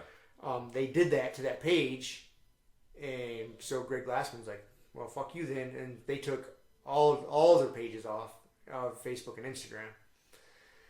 And I'm speculating the two are tied in together somehow, because, and dude, in my experience, there's a lot of CrossFit gyms and CrossFit gym owners that are very intertwined with Advocare. You know, they sell it, they recruit people, and I've seen a lot of CrossFit gym owners basically use their CrossFit gym to recruit people for Advocare. I mean, yes, they like helping people. They love to train. They like to work out. I'm not saying they're nefarious people, but they go well together. Yes. They really, it's a good combo. If you're going to do that for a business, I understand it. It makes sense. And I've been to a lot, because I was in the CrossFit cult for a long time, man. I had my level 1 cert, was coaching people. I did it for quite a few years. And I went to a lot of CrossFit gyms. Whenever I would travel, like I've been to CrossFit gyms in like the Cayman Islands and fucking Mexico and all over the states. And a lot of them sell Advocare shit. They have it in their gym, or maybe some of them are more involved in it than others. Yeah. But a lot of them have something to do with Advocare, just kind of common. Yeah. It's more common than not. And so the fact, again, I'm reaching. Yeah. I'm really reaching. I think it's more coincidence. It could be more coincidence, but I love the big, scandal type stuff. I like to think about that. I'm like, I wonder if it's connected anyhow. So I don't know. Man, I think it. I'm glad he did that, man. That's awesome that he pulled the fucking pages. I think that shows, like, maybe Facebook's like getting out of control with that shit. And I've talked about this for a while, just on a professional level, like when I'm talking to people that are interested in getting on the online world. And the truth of the matter is Facebook, like, everybody needs a platform, right? Like right now, this is our platform. A podcast is our platform. What is the platform that you use to deliver your message? Right. Okay? So everybody needs a platform. If you don't have a platform, your message is going to reach nobody. And so it can be a podcast, can be, whatever. But online, the way to reach new people is very heavily, like, people push social media, right? So it's Facebook likes, it's Instagram likes, like, that's how we're, trying to build our audience online, so that that's our platform. Like, Facebook pages are a platform. Instagram accounts are a platform for delivering your message. You don't own that platform. No. That's the illusion. Like, you think that you do, but you don't. You do not own your platform on Instagram or Facebook. And so, like you said, if there's they can do whatever they want at the end of the day. There's no one really holding them accountable for this shit. And so the only platform that you own, that's why, like, we have a WordPress site. Like, WordPress we own. Like, there's a hosting site, the WordPress software is installed there. Like, we own that platform. So we don't ever have to worry about WordPress saying like, we don't like the Grumpy Guy podcast, we're going to kick you guys off. Like, there's just no chance of that happening. Your email list. Again, like, we have the email list on Aweber, and it's not that you can definitely push shit hard enough to where you can get your email list fucking banned or blocked or your account or whatever, like if you're just spamming the fuck out of people and getting a ton of complaints. So I'm not going to say you can't, but you got to really, really try to fuck up to get your email list banned, because for the most part it exists on an email server or a list service like Aweber or MailChimp or whatever, and you're just paying your money and they're just storing your emails and providing a service for you to send out. Like, like I said, unless you're really causing problems, they don't give a fuck what you're sending out. As long as the people that you're sending it out to aren't complaining about it, they don't give a fuck. So you own those platforms. And we don't ever have to worry about people, Facebook going like, like our Facebook page we do. But that's the big mistake that a lot of people make when they're getting into the digital world, is they focus so much on building a platform through social media. Even like YouTube. YouTube's the same way, man. You can easily get your fucking YouTube. We've fought with them there. It's like, what? Wait a minute, you blocked what are you talking about? There's no reason for you to block our upload here. And, but yeah, I think that, I'll bet that, CrossFit has a pretty good sized email list. Yes. I think that they'll be all right with communicating their message to people without Facebook and Instagram. So I'll be interested to see what they do with it. But I think that I'm predicting that they're going to be the first of many. I think that this is just the first. Because, individuals have already been doing this. Like, people dropping their Facebook accounts for various reasons. But, yeah, Facebook's going to pull somebody else's page. And somebody else is going to be like, oh, yeah? Well, fuck you. We're out of here, too. I think this is the first domino in that. So, dude, I don't know, man. Facebook is not going to be in, like, what is it going to be in 5 years? Man, I really think there should be a social media platform to just like the Wild West, man. You can put anything the fuck you want on there. They exist. Yeah, this is not commonly used. That's the problem. I really think there should be something that literally you can just, as long as you're not sending out death threats. Yeah. And like giving out people's addresses, like, hey, go fuck this guy up because I don't like him. As long as you're not causing somebody physical harm, put whatever you want, man. If you want to put a bunch of racist shit on there, like, you don't have to read it. You know what I mean? Like, it's terrible. There's a lot of things I don't want to see. And there should just be, you should be able to do it in my eyes. And then if you don't want your kids seeing it or you don't want to see it, you should be able to filter what comes into your feed. And so you don't have to pay attention to that shit somehow. Like, I don't understand why you can't do that. Yeah. I think a lot of the problem, too, like, I'll bet the CrossFit Paleo page got yanked for, like, copyright stuff. I'll bet, like, they were... That's usually what it is. They were sharing things or posting things, and, yeah, like, they just felt like they were just using too many... Yeah, they were, using other people's work and copyright infringement shit. Dude, the whole internet is rampant with copyright infringement shit. Yeah. Most of what you see on it is not, like, when you're reading an article, there's a lot of times what you're reading or what your video you're watching or meme you're looking at, that's not the person who created it. It's some sort of repost or something. Reposted or something. Like, yeah. Well, that's what you want. You want your thing to go viral. Like, basically, you're hoping that you create something that's so cool that everybody else kind of steals it. Yep. Steals it and shares it. And they're hoping, because, like, why do you share it? It's like, there's one thing like, this is cool, but you're also hoping to piggyback off of, by sharing it, you're like, I agree with this. And so, like, my friends are going to see this and associate me with this guy's work and what it means, so there is that, like, fucking selfish element of just you're plagiarizing somebody else's talent to try and make yourself look better in people's eyes. So it's a weird thing. It is a weird thing, man. It is a weird thing, but I'll be interested to see where both of those go. Yeah, I don't know what the effects of that are going to be. I don't see it having that big of an effect in the grand scheme of things. I really don't. Yeah, I don't know. I'll be interested. interested to see what they do. So yeah, because I know. I mean, I don't follow CrossFit like I used to, but they use that quite a bit. For the CrossFit Games. The regionals. Because I'm sure they probably just had the regionals. Usually every year, the regionals are around Memorial Day. Yeah. And people from that qualify for the games. And towards the end of the summer, like in August, they have the CrossFit Games, and that's a pretty big deal. And they usually, it's not. I mean, they'll show the stuff on ESPN. The past year or two, it's been more popular, and they'll actually televise it on ESPN and whatnot. Dude, they can stream that shit off of their own site. Well, they would also stream it on YouTube. They would also stream it on Facebook, Facebook Live.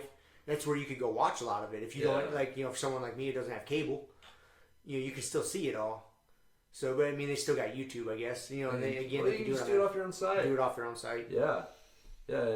Like, I mean, that's the thing too. Is like, that's the fucked up thing. Is like, they put their video on Facebook so that people would go watch that video, and they were going to Facebook. So that like they're doing Facebook a favor. And again, this is why it's so fucked up the way that Facebook treats. Like, they just take us for granted at this point. Like, I don't believe that Facebook ever believes that we'll leave. That we'll go find something else. And like, the way that they are acting is so arrogant and just taking people for granted, because that's the fucked up thing. Like, CrossFit didn't have to do that. It helped. It was an extra platform for them to spread their message. But by them using that platform, it also helped Facebook out. And so it's like, for Facebook to just not recognize, like, man, this is a symbiotic relationship here, man. This is not a one-way thing. And if you don't watch it, like, people are going to start taking their fucking ball and going home. And, they don't have to play here. You can communicate your message through other platforms. Like, we like to think that Facebook is the only, Facebook and Instagram, since they're both the same fucking thing, basically, that they are it, but they're really not. So, yeah, I can't wait to see those fucking guys burn. I don't like, they're just so arrogant, you know what I mean? Like, the way that they act now, because I've been on Facebook for a long time, man. Like, I remember, God, I don't even know how long. I mean, it has been, like, since I moved here. Did I have a Facebook account before I moved here? So it's been like 12 plus years, and using it for like business and stuff. And so, like, at one point it was great, but yeah, it was very, it was, you could actually reach your audience without having to pay for it. This is like before they started doing advertising. It was a completely different fucking thing, man. But that's what ruins it. Money. Shit gets squirrely. That's right. Old Zuckerberg saw dollar signs.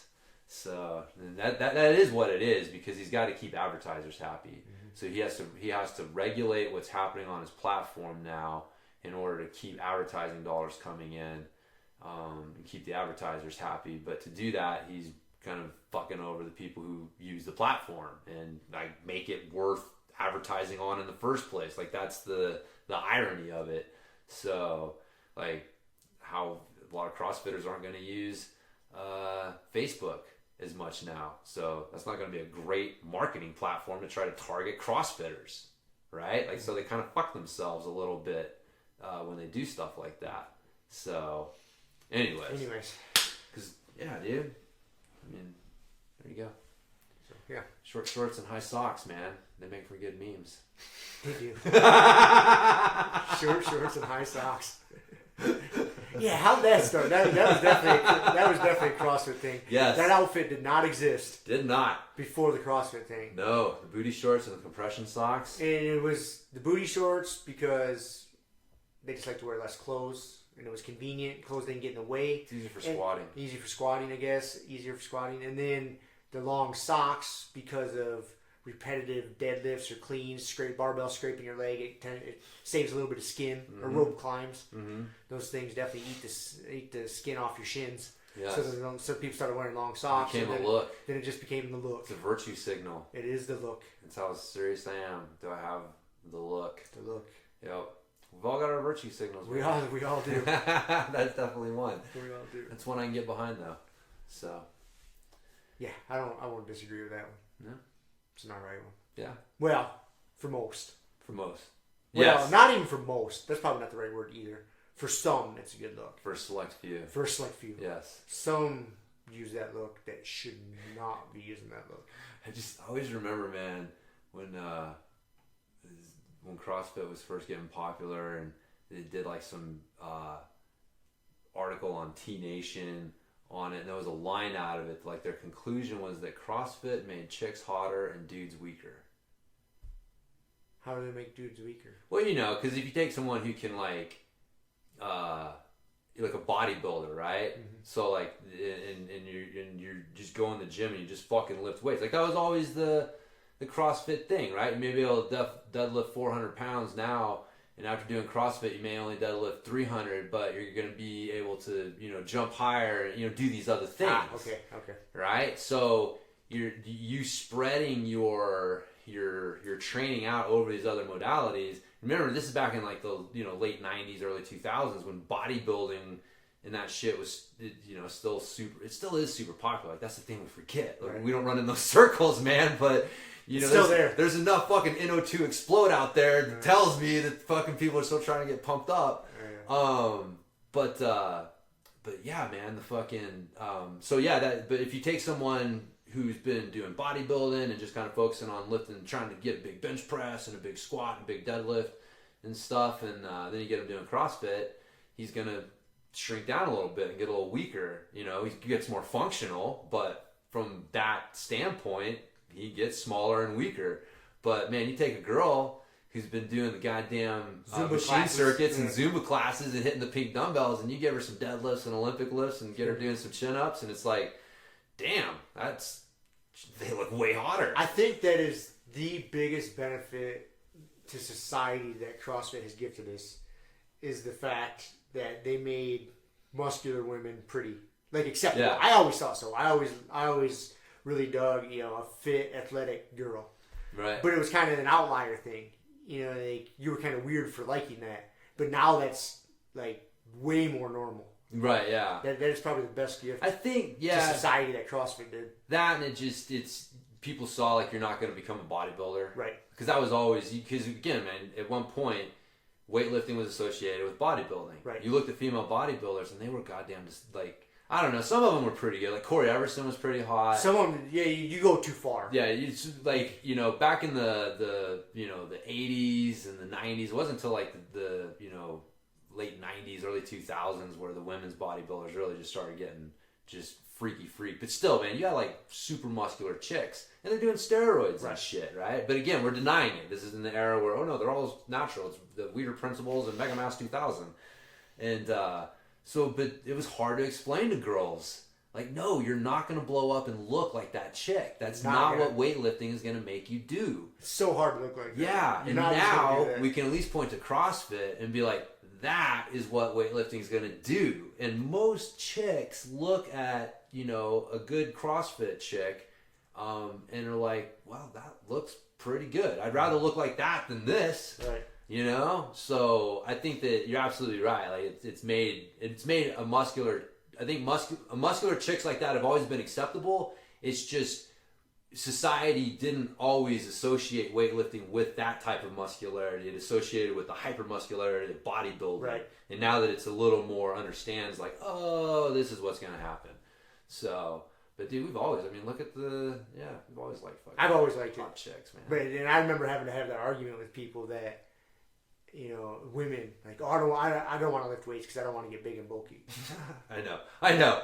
And whenever I would hear that, the fitness myths. Yeah, I would just like run my head into the wall, like, oh my god, it is not easy to get big and bulky.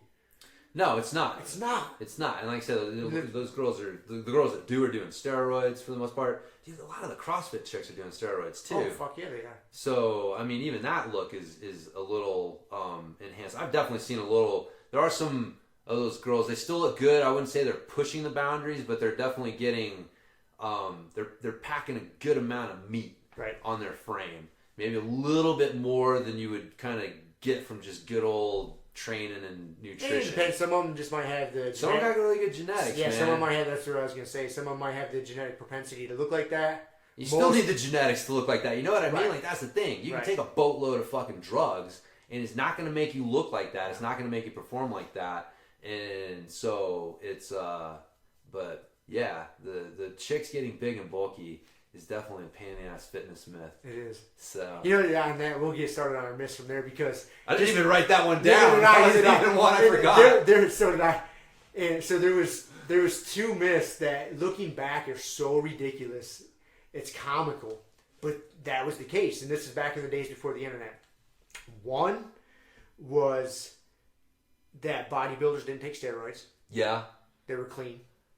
Back when we were kids, yes. I'm saying, yeah. 80s, 90s. Yeah, it wasn't until the early 2000s that it really became like... it was just normal. Yeah. Like, it was talked about. They're doing steroids. Because it was hush-hush. Right. Because that was, back... Because I remember, one of the... In my life, I remember one of the first, nape, steroid, negative propaganda fucking information that came out was when Lyle Alzado got cancer. Right. The old football player Yep, died. remember that. And they chalked it up to steroids. They said steroids gave him cancer. I remember hearing that message. No, me too. Specifically. I remember seeing the dude on TV. I totally remember that. Yeah, I remember that episode vividly. And I remember, I can vision Lyle Alzado because he lost his hair from chemo, so he had a band, a do-rag on and shit. And I think they even had him say it. I couldn't say that with certainty. Well, he's the one that said it. But yeah, that steroids gave him cancer. Hey. The steroids gave him the cancer. Everybody that does steroids is going to get cancer. Anyways. But so that was one myth that was not, I'm not going to say Lyle Alzado was comical and died, but there's No. The myth that gigantic bodybuilders weren't on the sauce. That's hilarious. And the other one that's even more ridiculous is that there was at one point in time people having the debate that pro wrestling was real. There was fractions of it. Is that a fitness myth? What is that? It's still a myth. It's still a myth. That's a I myth. wanted to say it. It's still a myth. There was that debate at one point in time that people would argue with you that it's real. Yeah, I mean, again, it was back in the same era where, with the bodybuilders, they did not do steroids. And your pro wrestling was real. Yeah. It's so comical. Yeah, I totally remember that. When I was a kid, that was how it was. And it was you'd hear the pro wrestling was fake, but you'd just be like, I don't know. Okay, it makes sense. I don't understand how they can beat the fuck out of each other for 45 minutes and not one of them be dead. Right. With chairs and all sorts of other stuff. But they say it's real and they keep it just, right. And dude, I remember that. Yeah. There would be people that would argue it, dude. Yep. Till they were red in the face. That's fucking real. Yeah, there's definitely elements of it being real, because there's personalities, people who like each other, right, and it's and what they're doing is extremely physical and shit. Yeah, but the action in the ring. It's not a real scrap. It's not a real fight. No, it's usually the winner's determined. Oh yeah, and all there's a storyline. Yeah, this is the whole thing. Yeah. Everybody knows that nowadays. That's funny, man. I thought you were gonna say, do you remember when they tried to convince us that steroids didn't work? Not off the top of my head. Really? There was a point where scientists were telling us that steroids don't work. There's no reason to use them because they don't work. The medical community, their official stance was steroids don't work. I remember the study. It came out again, I think it was the late 90s. It came out in the New England Journal of Medicine. It was this big fucking deal because it was a scientific study that showed, drum roll, steroids worked. Give somebody testosterone, hey, they put on muscle and they get stronger and they get whoa, science. But the thing was, they considered it immoral to test, because again, steroids give you cancer, right? Right. So you can't test something that's going to give you cancer on people. It's immoral. The government won't allow it. So how do you test steroids? You don't. And so if you can't test them and there's no scientific evidence that they work, well then the scientific community stance is that they don't work. They just fuck you up and give you cancer. And I vividly remember, man, that period where steroids don't work, and that study coming out and them having to go, I guess we have to stop saying that. But I think it was one of those bullshit things to think of the children. Mm-hmm. That's how they always disguise that shit. Yeah, but that was their motivation. Is it's well, if we tell the kids that it doesn't work, they won't take it. And it's like, well, everyone's looking around going like, well, Johnny, last year was 140 pounds, went home over the summer and fucking, got some Mexican supplements from his cousin, and he's 175 pounds this year and like bench pressing a tractor. It seems like they work, coach. Nah, it was just hard work. Protein shakes. Protein shakes and a gallon of milk a day and super squats. But, yeah, it was a confusing time, for sure. I can't believe I didn't write any of these down on my list. Because, I went through, was making my list of fitness myths. And I had to think about it. Because I didn't want to have a gigantic list, and I had to kind of cherry pick the ones I wanted to bring up. Yeah. I'm surprised I didn't write those down, man. But anyways, it's funny. I know. I'm glad we talked about it. Yeah, me too. And I want to point out something, too. How excellent of podcasters we are. That segue from our normal conversation right into our topic. That was effortless. Effortless. And in case anybody didn't realize it, this is our topic. Note that, motherfuckers. That's right. And I just ruined it by bringing it up. That's did. okay. You did. Our reward is that. It's like the Bible says, if you give in secret, you'll be rewarded in secret. If you give in fucking public, there's your reward, motherfucker. That's right. Kind of thing. So. But I had to pat us on the back. No, it's good. Anyways. Glad you ruined our reward that God had planned for us. Jesus was on our side. We had a bitch. good flow going. Yeah, you fucked it all up. Fucked it all up. What's up, Aka? So, God, I got another one here. Remember that, and this one's still a fitness myth, spot reduction. Oh, I got that one on here. Okay. I got that, and I put an asterisk next to it because I definitely wanted to bring that up. It's just never gone away, man. It's still. Yeah. Dude, there's still people that preach that shit. Yep. Yeah, it's like, hey, man, if you want to fucking lose, you got a big belly, you got to do crunches and ab work to burn the fat on the belly. Yeah, for example, so spot reduction, in case anybody's wondering, so people wanting to burn fat from specific areas in their body, like love handles. Yeah. The lower belly pooch, asses, thighs, whatever. Yeah. In general, when guys get fat, we tend to put it on in our upper body first. Yep. And so guess what? When you get skinny, that's the last place it's going to come off. When you start losing fat and getting fit, that's the last place it's going to come off. Girls, it's usually the other way. There's exceptions to the rule, but usually when girls get fat, they gain it in the legs and the thighs and the ass first. And guess what? That's going to be the last place it comes off. It's just, and everybody's a little different. Right. But that's just the way we're built. It's evolution that happens. And so they sell, that is the fitness myth, that you can spot reduce. Yeah. That you can wear a wrap around your belly and make your belly sweat more so you're going to lose more fat there. Right, yeah. That one annoys the fuck out of me, that wrap that you see people wear. Like, dude, I want to fucking... It's like a sauna for your midsection or whatever. Dude, I want to drop kick motherfuckers when I see that. Like, yeah. Really? Like, knock that shit off for the sweet sweat. Yep. You're going to lose more fat in the area. You put that on and shit. Like, come on, man. Like, yeah. And another one on that same line of thinking is like your abs. Oh, you got to work your lower abs and your upper abs. Guess what? They all flex at the same fucking time. And people will skew that, like, they try to focus on their lower abs. Like, no, you're probably hitting more your hip flexors. That's why you can feel it down there. Like, your abs flex. You're not separating them. One might use a little bit more than the other, and I advocate doing different types of ab exercises, yes. But the myth that you being able to, like, just use your lower abs and not your upper abs or vice versa, fuck off. Yeah. Not happening. Yeah. Not happening. Same thing with, like, biceps. You have bi means two. You have two bicep heads. You should roll your wrist this way. You'll use this head of the bicep, and then do a curl with your hand this way. Again, fuck off. You're using both heads of that muscle. You ain't splitting it. I don't care what you say, who you talk to. If anybody tells you any different, they're fucking lying to you, and they don't know. Yeah. Like, you're not separating them. They're both going to contract. So, anyways, I get fired up about that. Like, the ab one annoys the shit out of me, man. Yeah. That one's a little, like, the spot reduction is in with, like, that muscle isolation. They're very similar. That's right. I lumped them together. They're a little different. Because they are a little different, different. Yeah, they're very similar. Because a lot of times, what you're trying to use these isolation exercises to target a specific area that you want to burn fat in, right? And so that they get overlapped. But just that idea of isolation exercises in general are ridiculous. Because, like you said, you're not gonna be able to isolate a muscle They're all, they're working and it's... But yeah, like your triceps. Again, there's Yeah. 3 heads there. That's why it's called tri.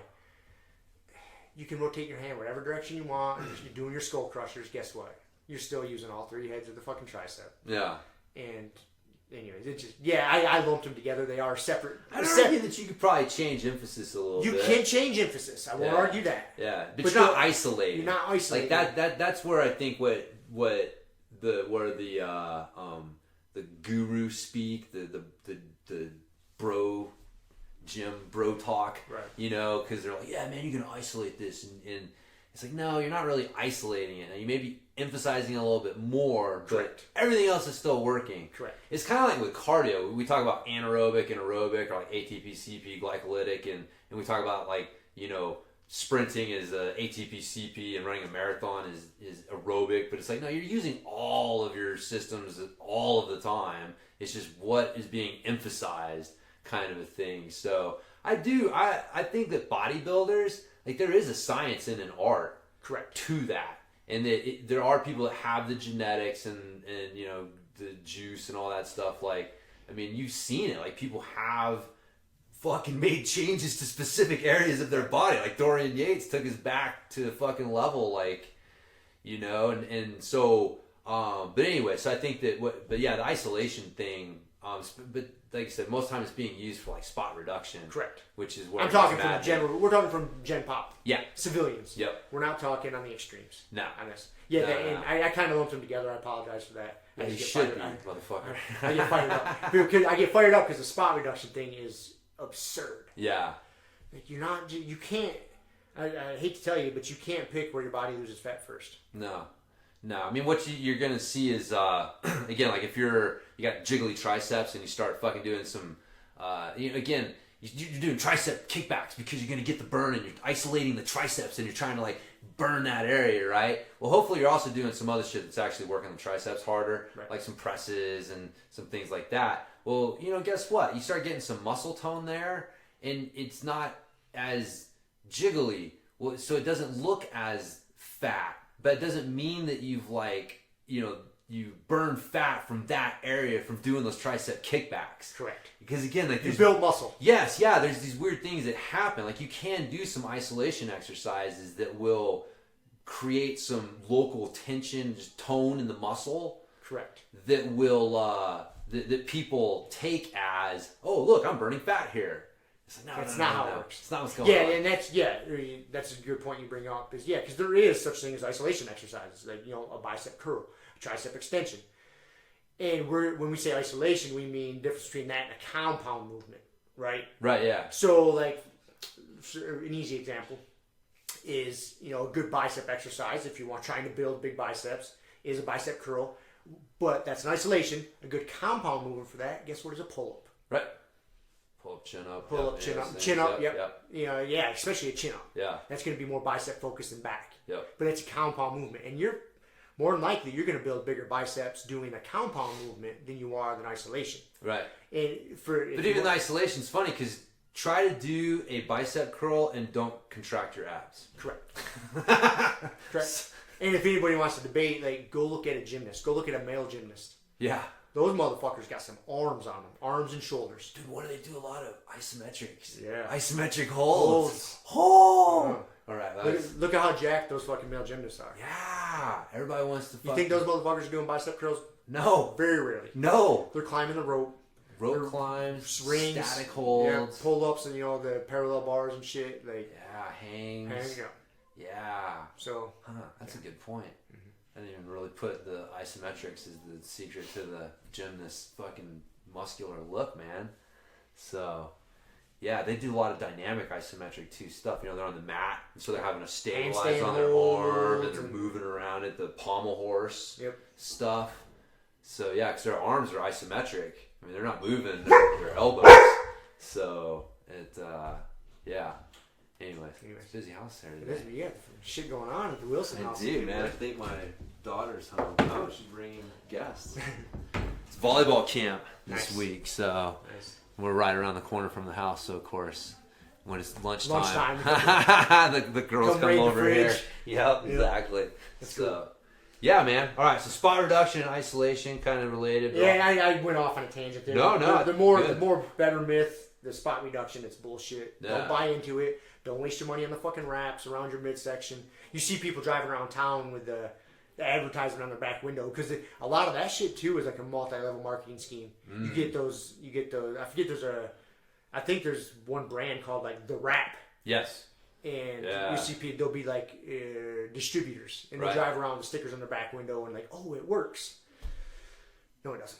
No, it's not. That's not what it's doing. Again, no. you can change the appearance of an area. That doesn't mean that you're losing fat, or you know what I mean. It's like if you put this fucking wrap on you and it's stuck in, and you take it off, and it kind of like squished your shit together, and you kind of hold that a little bit. Like again, like that's the thing is just because you can do shit to change, but it's not actually burning fat. You're not getting rid of that. What you're looking for. So yeah, it's fucked, dude. Anyway. Yeah, I get fired up because that wrap one really pisses me off because that's dangerous. Because you're basically like kind of putting a weight belt on. Yeah.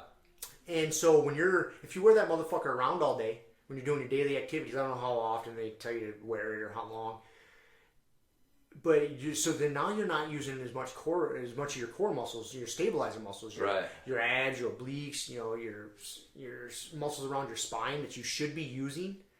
That thing's taking over a little bit. So not only is that thing not reducing fat in that area, it's weakening those muscles in that area.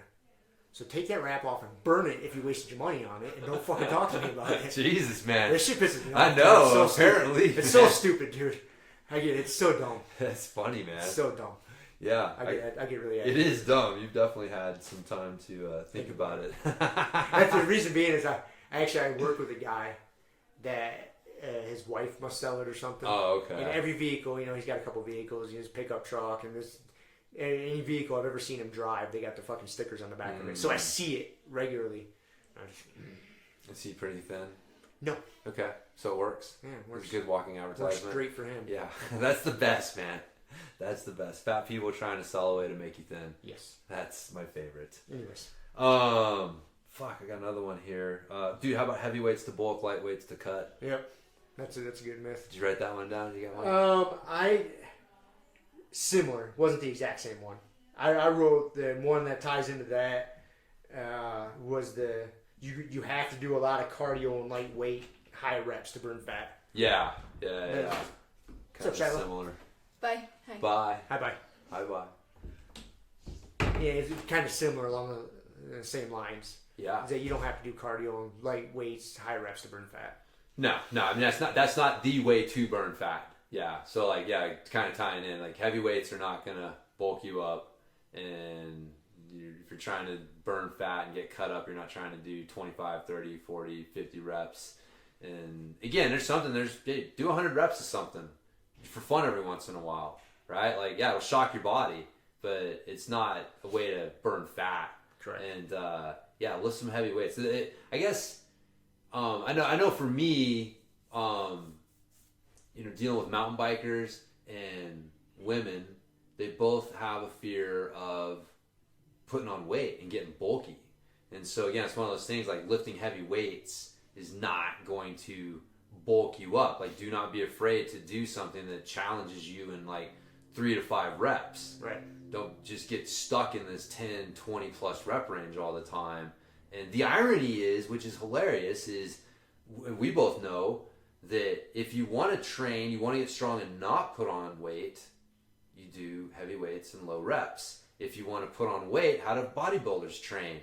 Oh, like moderate weight and lots of volume.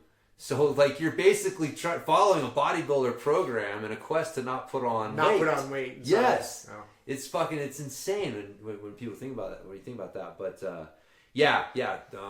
cycling all the different weights. It's like nutrition, right? It's like just saying you just want to eat one macronutrient is probably not the best way to go. You want to have times when you're doing some high protein, high carb is good sometimes, high fat. And so, dude, same thing. You got some basic zones of weights. You got your heavy, you're like 5-6 reps or less. You got like your moderate, kind of getting into your like 6 to 12 to 15 range. And then you got your light, man. You get into like 15, 20 rep plus range. Really, I'd argue if you're going much over 20 reps, you're not really doing strength training anymore, and there might be better modalities for you. That's cardio with weights. Yeah, and you're starting. But anyway, but those 3 basic zones, man, like you need all 3 of them, and they all have benefits, and it's like knowing what those benefits are and how to use them properly is the key. But again, like how many people walk into a gym and they work out? They've worked out for years, and you talk to them like, hey, like what do these 3 basic rep zones do for you? What are the, they're like, what? I don't fucking know what you're talking about. All I know is that heavy weights are going to bulk me up. So I'm going to spend 45 minutes on the elliptical. Yeah. And then go grab the pink dumbbells and I'm out. Yeah. Do 3 sets of 10 on the card of the machines. And get the fuck out of here and wonder why I don't make any changes. Then I go tell my doctor that diet and exercise don't work for me, give me a pill. Yep. So there you go. I don't want to rant on this, but guess what? You know the best ways to like burn fat and boost your metabolism? Build some fucking muscle. Oh, yeah. Simple as that. Yep. Build muscle. Build some muscle. The more muscle mass you have, the faster your metabolism is. And guess what? You're going to burn fat. Yep. Build some goddamn muscle. And also changes your body fat. Like your body fat percentage is the percentage of body fat compared to lean mass. And so like you could not lose any fat, but if you put on 5 pounds of muscle, your body fat percentage goes down. Correct.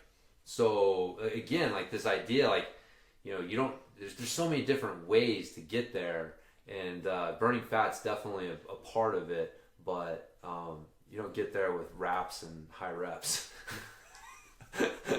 Anyways, don't get me fired up. Okay. What do you got? You got another one? The next one I got, one I really like, is that the myth is that you should not train every day. Like when, the myth is like, take a rest day, and by what they mean by rest day is you just lay the fuck around and not do anything. Yeah. Wrong. Yeah. Not how you do it. No, you don't want to train super intense every day. That's not healthy. That's not what I'm saying. But we're meant to be active. Man, people hear that you shouldn't train every day, and they take that as they got the get out of jail free card to just be lazy and lay around. Right. No, man, you should get out and do something healthy and active. Like if you don't have to be in the gym every day, but you should do some physical activity every day. Even as simple as going to play some disc golf, go for a walk. It's simple, light stuff. I'm not saying you got to murder yourself every day. That's what they're saying, is that you don't have to go intense. Every day. You don't have to have an intense workout every day. But again, like most people don't. To them, it's like it kind of ties into one of my fucking myths: no pain, no gain. Right. Right. People think like, well, if I'm not trying to kill myself, why not? Why do it? It's not even worth doing. Right. And so, what you're telling me is like I shouldn't be going to the gym and trying to kill myself. So I'm not going to go and do anything. I'm not going to do anything today because it's the only thing worth doing is trying to kill myself. Right. So yeah, that's totally, those two things tie in together, man. That is a big myth that you're always, every time you work out, you got to be trying to kill yourself, and that you should be doing something every day. If you're not super sore the next day, you didn't do enough. Yeah. Yeah, it's fucked up thinking. And I've been down that path. Yep. I thought that. No, me too. It's funny, man. I mean, there are some like, I was telling Shiloh, so an athlete, if you're a legitimate athlete, sometimes the rules can get a little skewed. Because in athletics, they have a saying, why run when you can walk? Right. Why walk when you can sit down? Why sit when you can lie down? And why just lie there when you can take a nap? And man, when you are an athlete in training, like intense fucking training on a regular basis, that is a very good motto, a good way to live. And so I think some of that comes from, we look at high-level athletes and we, that's a saying among elite athletes. Well, that must apply to me too, man. And that's not it. So, but, if you're just a normal dude or dudette and you're just in this for health and fun, maybe a little competition, that's not where you're at. So, yeah, just doing a little something every day. Every day, man. Yeah, whether it's... It could just be a 15-minute mobility routine. Yeah. Man. I'm not saying you got to get out there and be a goddamn maniac every day. No, yeah. But just have a daily movement habit. Yes. I think that's really the important thing. Yeah, I'll try not to rant on this one too. That's a message I tried to get into my mom's head when I was home over this past trip. is just, we are meant to move. You gotta get up and move. And Yeah. she would throw the argument at me, well, my doctor says I need rest. Like, my blood would just get boiling because I'd be like, all right, how do I convey this message to her? Yeah. You know, I'm not her doctor. But I was like, dude, I bet you if I go talk to her doctor, I'm gonna know more about exercise than this fucking thing. Well, I bet if you went and talked to him and told him what you were thinking, he would be like, he'd be on board. Yes, that's probably more along the lines of what I meant. Correct. But that's not, it's the That's game not- I like to play with you. What do they say versus what does Rob hear? Exactly. There's always that. You always know, man. It's like, all right, what did they really say versus what did you hear? And then, yeah, sometimes people they hear something and then, like I said, it gives you an excuse. Right. And it's like if you're already kind of looking for that excuse a little bit and then you just got the green light from the doctor, I mean, that drives me nuts. I got that, with my family. My stepdad, after one of his heart attacks, which is crazy that I have to say one of them, the doctors were like, oh, it's genetic. And maybe has a genetic predisposition to heart disease or something like that. But that doesn't mean that there's nothing that you can do to make a difference. Correct. But that's not what they heard. That's not what you hear. You're like, you're looking for an excuse to not make a change. I don't really want to make a change. So the doctor just gave me something that I can, interpret as, oh, I don't have to make a change. So great. Now I got the doctor's approval. He green lighted my laziness. My laziness here. So, oh no, my friend, I know. That myth bothers me. Yeah. I got one for you, and you may actually fight me on this one. Sweet. Long, slow distance makes you slow and fat. There's no reason to do aerobic base work. No, I don't do that. That's the myth. That's the that myth. There's no reason to do it. Yeah. It makes you fat. Yeah. Oh no, I'm not gonna fight you on that. Oh, good. I mean, because there is that whole thing. There's no reason to go on a jog. No, I think there's benefit to it. Yeah. It's not bad for you. No, I mean, It's actually, I think it's good to do once in a while. Yep. Yeah, I think that it's like everything else, that it can be misused. Correct. And that its misuse has led to people misinterpreting its value. But people have gotten way too heavy on the fucking interval High intensity bandwagon. training. Yeah. One of my myths I got written down here is Tabatas. Just Tabatas. That's the myth. Most people don't even know what the fuck Tabatas really are. The history of it, where it came from, what it was designed for. Exactly. It's a dude's name. Yeah. He was studying Olympic speed skaters, which are some of the fucking most fit. These are the dudes with quads like tree trunks, man. And these dudes are fucking super fit. And the protocol was the 20 seconds on, 10 seconds rest for 4 minutes. They couldn't finish the fucking study. The subjects, the guys, it was so intense. It's 8 rounds. You're supposed to do it for 8 rounds. Supposed to do it for 8 rounds. It was so intense that they couldn't finish the study because the test subjects were like, we can't fucking keep doing this. This is to do it the right way. People are not doing Tabatas. 99.9% of you out there that think you're doing Tabatas have never done a Tabata. Even come close to doing a true Tabata. Each 20 seconds has to be the best description I've heard is that you're on a train track bridge, and you're in the middle of it, and a train's coming on the other side, and you're not quite sure if you're gonna make it, to the other side before that train fucking hits you. It's that's how fucking fast and hard you have to run. You have to push yourself and that intensely. Each 20 seconds. In 10 8 seconds, times in a row. 10 seconds to recover? Yeah. You ain't recovering in 10 seconds. That's the whole thing. And so that's a Tabata. If you're really going to do a Tabata. And like I said, this is a protocol that broke high-level Olympic athletes. You are not fucking doing it, man. Okay? So this idea, and then it just went crazy. In fact, Dan John's one of the guys who helped popularize the Tabata. In fact, he's often said he wants to apologize to the fitness community for introducing them to Tabatas because he didn't realize how over the top people would go with it. They're doing crunches, Tabata everything. Push-ups, squats, everything. Yeah. Hey, I've done it. I've gone down that road. Anything is 20 seconds on, 10 seconds rest. You're doing Tabatas, and it's interval training. You're burning fat. You're building cardio. It's the best thing ever. And the studies did show like the results were phenomenal as far as like the gains that they got, is aerobic and anaerobic gains. But but you can't do it all the time. And so, but that's where, just like with rep ranges, you have intensity ranges with your cardio, and they all have benefit, and you need to use them all. But yeah, I think the pendulum, because I mean, I know like CrossFit, for example, like I know they have a whole, like their CrossFit endurance is based on no long, slow distance. Oh, really? Yeah, you do not need an aerobic base. It is an interval based program, and it's all based on it's intervals, not. Again, I'm not going to say none, ever, zero, but it's definitely like you don't really need it. You just need to focus on. Again, it may change. I read the book, the CrossFit Endurance book, and that was their thing. It's all interval workout. It's all based on you don't need to be doing long runs or cardio because it slows you down. It's just not necessary for you as an athlete.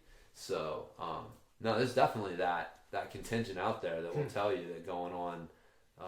I've heard people say that, and I can't remember off the top of my head. But I didn't think it was that common. Well, I mean, you've heard on Joe Rogan, he's talked to some people. Like, I think TJ Dillastraw's one. Of course, now we know that why he didn't need fucking long, slow distance, because he was on EPO. He was on EPO. But I remember it may have been him. I've heard him talk to a couple people, because the thing that comes up is boxers and road work. Like, do they really need to go out? They fight for 12 3-minute rounds with a minute rest in between. Do you really need to be going out for a fucking hour and a half jog? Like, there's that's not specific. And so that's always the argument. Like, well, almost like boxers, they don't need to be doing that. It's almost more tradition than beneficial. And so, and that's where the argument in kind of the combat world kind of centers around that. But I'm sure if you think about it, you've probably heard that discussion with some people that are like, the boxers do too much road work. Do they need to be doing that much running? And it's usually someone who's more involved with the intervals. And his argument is like, you don't need to be doing any jogging and running. That's old school thinking sort of thing. So I was that way. It's like,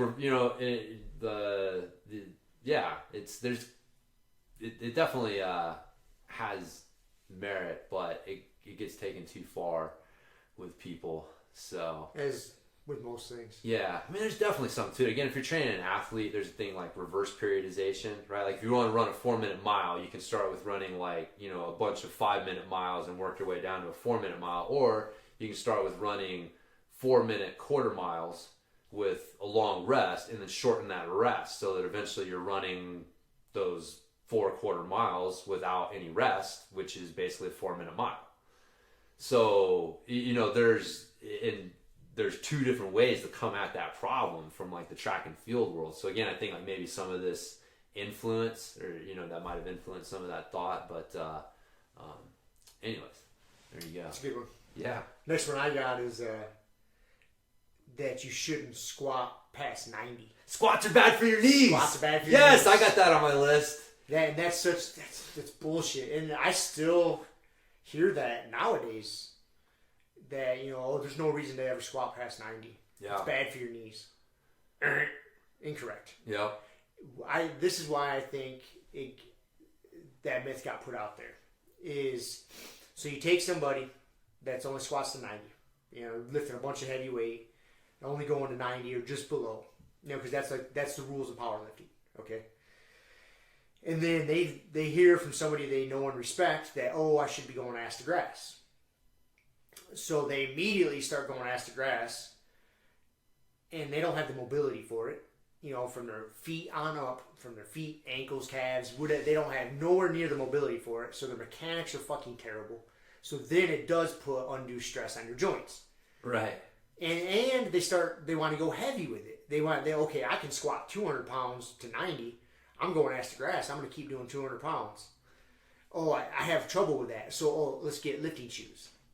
Instead of increasing my mobility, let's cheat the system and elevate my heel. So this is what there's a lot of things that happen. Dude, being able to go down into a full depth squat is just so good for overall health. It's not going to tear up your fucking knees. I hate to say it, it's just not gonna.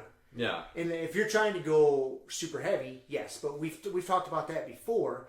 The extreme of anything, once you turn anything into a sport, the health benefits of it diminish significantly.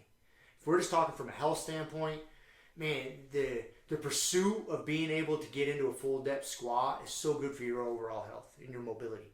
Because a lot of people can't. As soon as you start getting low, their chest starts dropping, you get the excessive butt wink, all kinds of stuff. And if you can't do that without any weight on you, on your back, or front loaded, whatever, you shouldn't be fucking doing it with any weight. You should work on the mobility to be able to sit down in a squat comfortably. Then if you wanted to start progressively loading it, it's fine. It's not bad on your knees. I really believe it's harder on your knees. Like if you're squatting at 200 pounds and you come down to 90 and then stop there and reverse it, you're putting way more torque on your knees to where if you have, mind there's an asterisk here, if you have the mobility to get all the way down in an ass to grass squat, it's less torque on your knees. It's more on your hips where the power should be coming from. Not centered up on your knees. But when you stop it at 90, I think you're putting more torque on your knees than you are going ass to the grass. Again, that's if you have the mobility to get down there. Yeah. Most people don't. Right. A good majority of people don't. Right now, I don't. I can't with my surgery. I still haven't been working full depth squats, but no, I think it's super important. Yeah. And the whole thing, squats are bad for your knees.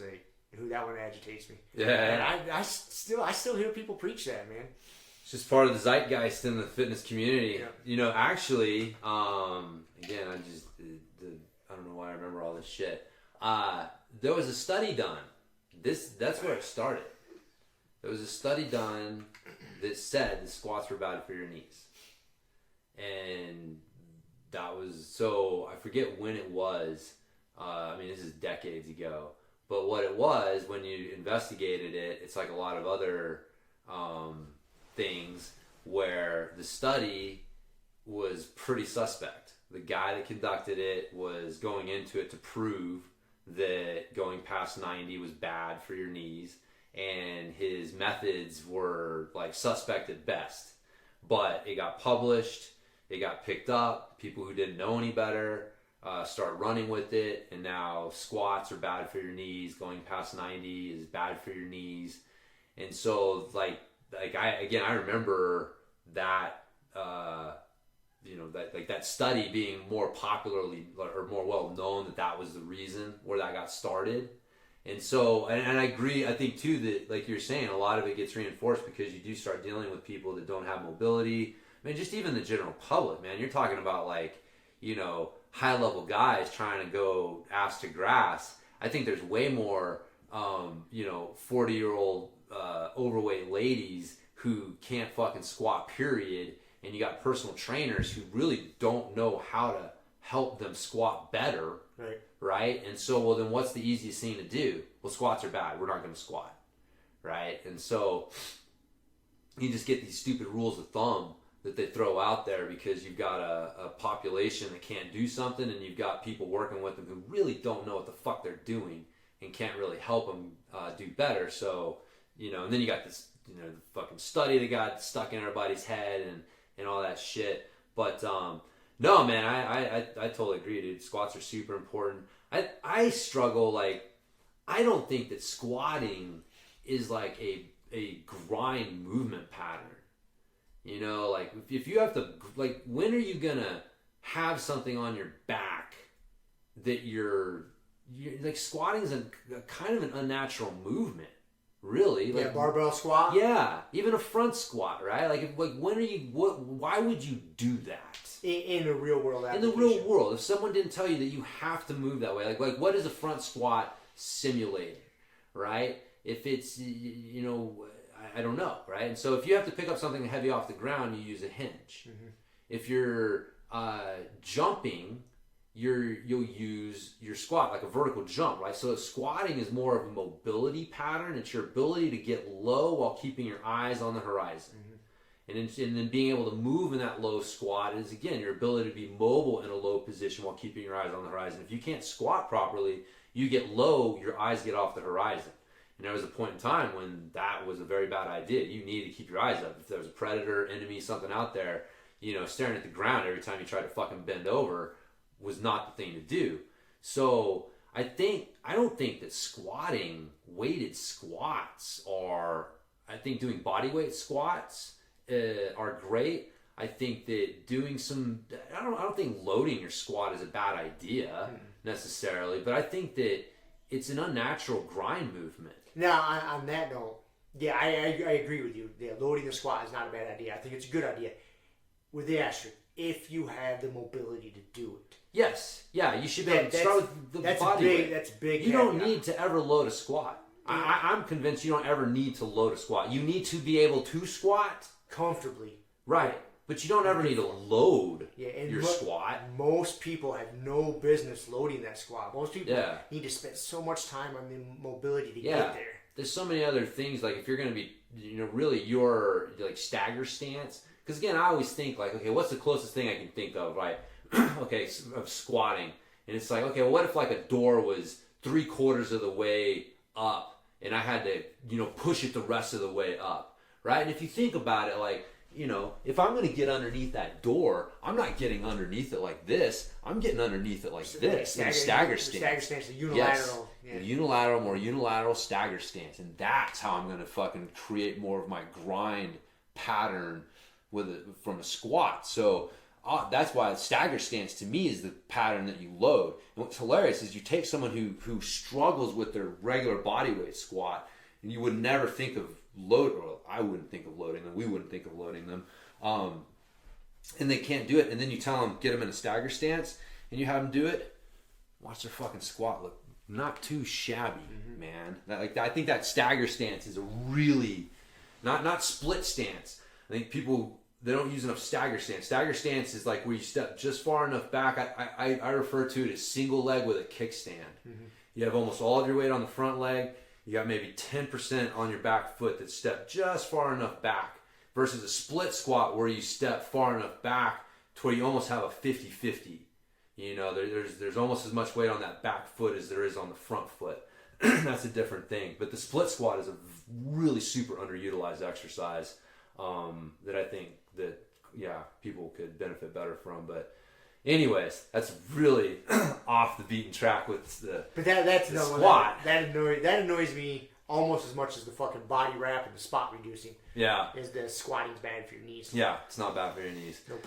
It's like the, again, Dan John line, squatting's not bad for your knees. Whatever you're doing is bad for your knees, but that's not squatting.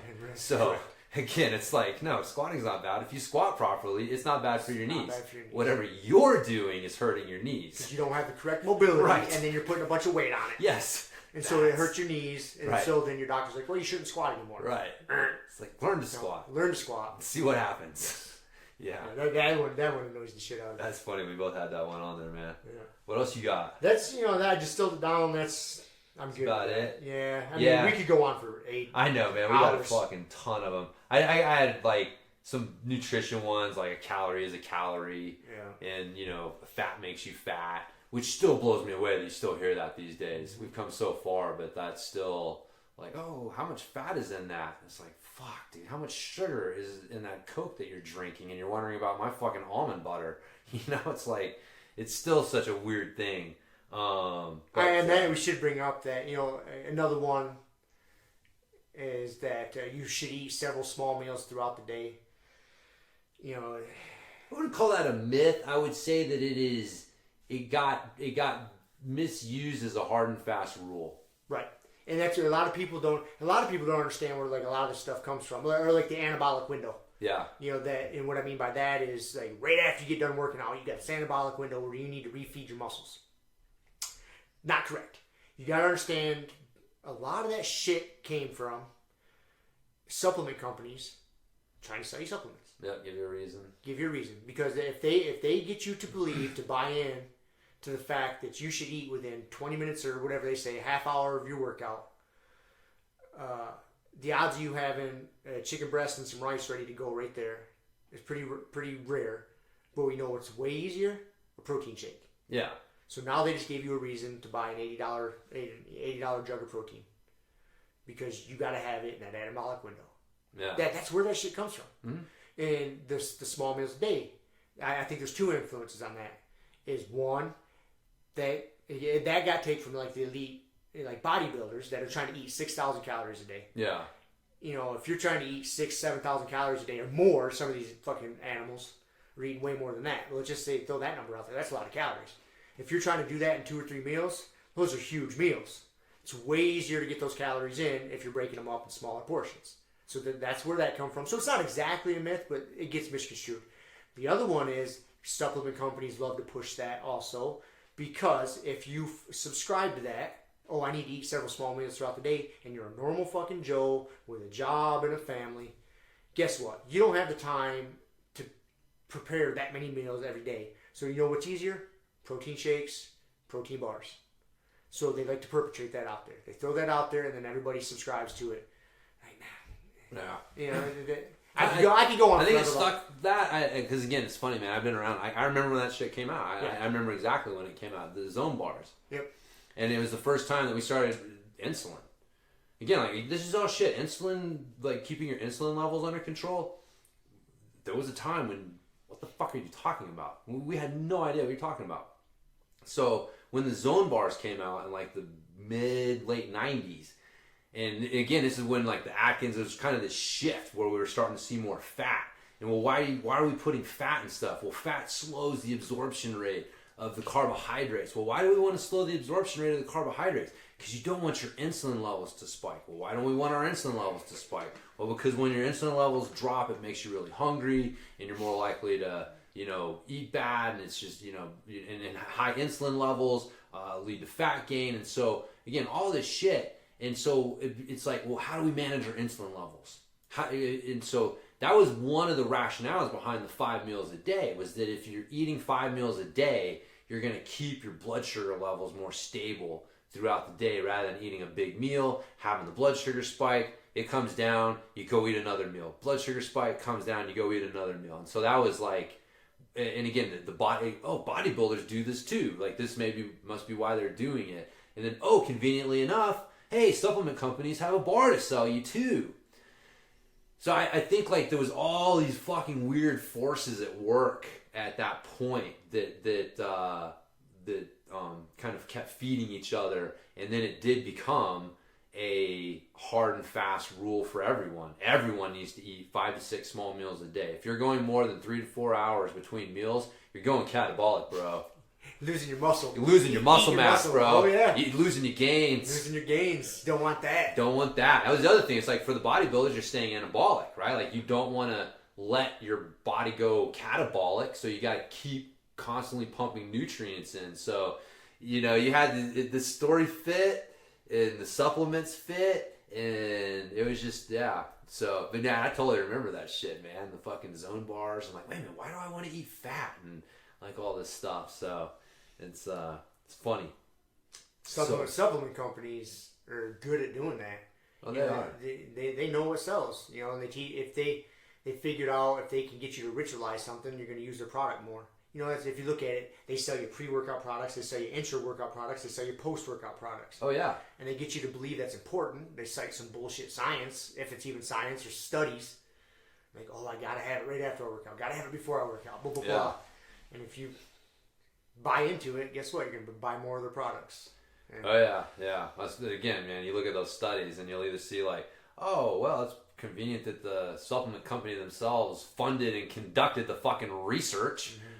Or you find like ridiculous stuff. Like I still remember one was they dumped some rats in cold water, and rats that had taken this certain amino acid had a lower testosterone drop from the stress of being dumped in cold water. So the extrapolation was that this amino acid would keep young male bodybuilders' testosterone levels from dropping as much after the stress of a hard workout. This is the fucking leap they made, man, to have they're quoting this study in their product advertisements. And when you go and you look at the study, you're like, wait a minute. What? But this is, you know what I mean? If you never go and look, you think like, oh, there's a study that backs up what this supplement claims. And if you never go and look, you never know. Another one, again, I guess you got to be careful because you keep going, is the loading phase of supplements.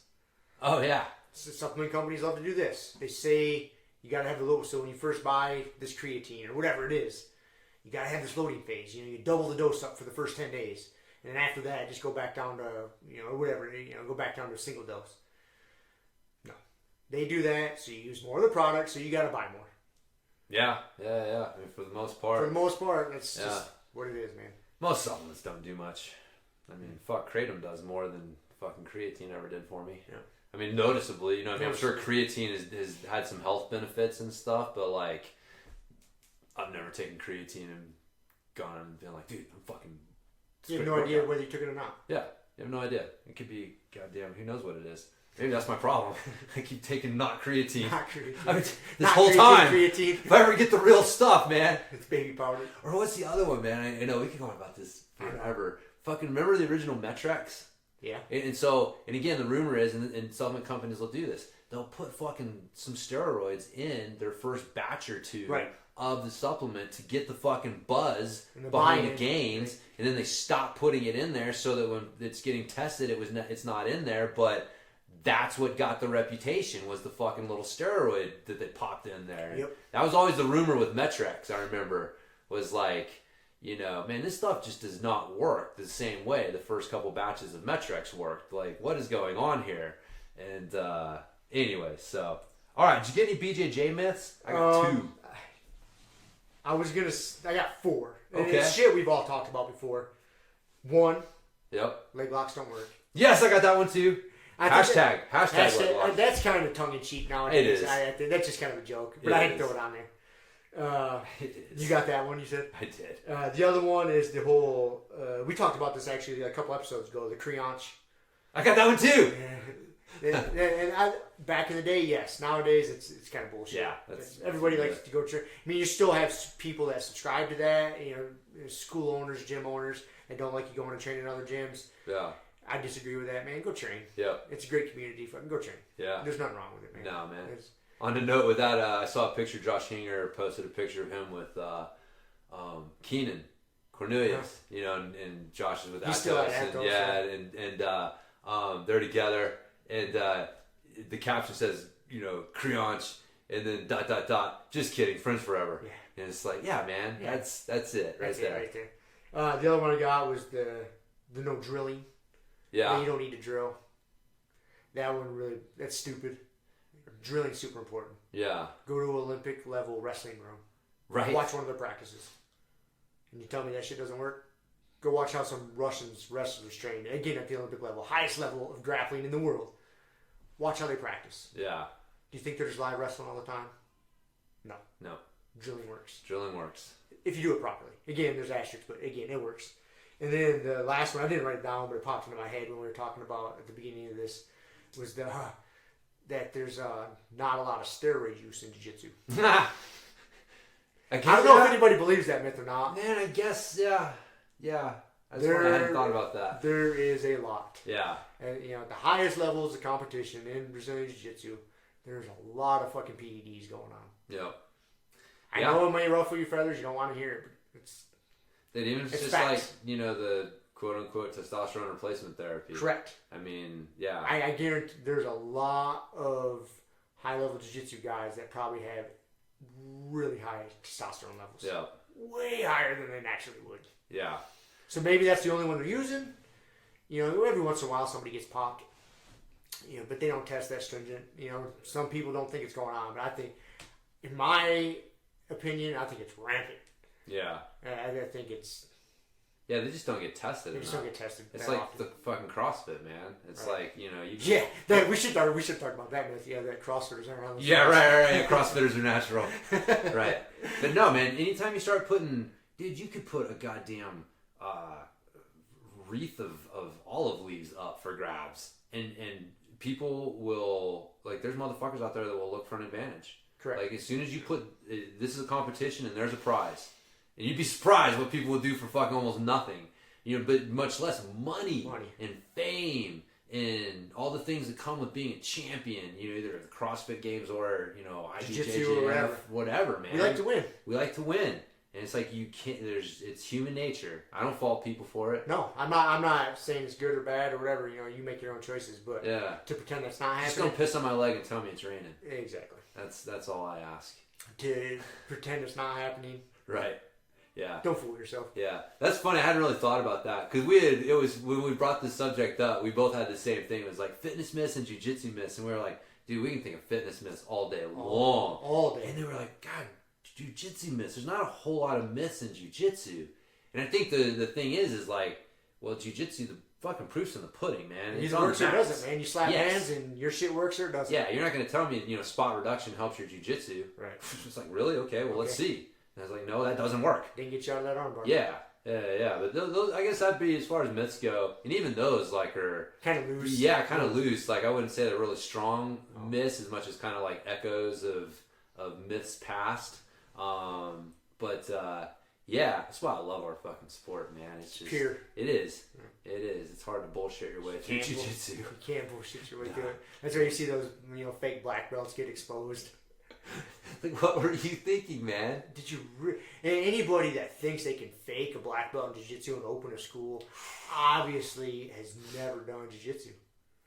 No. Or at the very least hasn't rolled with someone who really knows jiu-jitsu. Right. Like, you may have rolled with some jackasses and you're like the best of the jackasses. Right. And it makes you think that you're hot shit.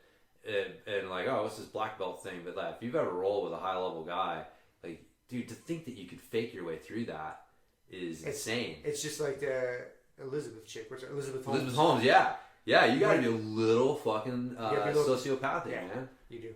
Yeah, for sure. All I know is I feel like I'm faking my way through a purple belt half the time, so. You and me both, brother. You and me both. Yeah.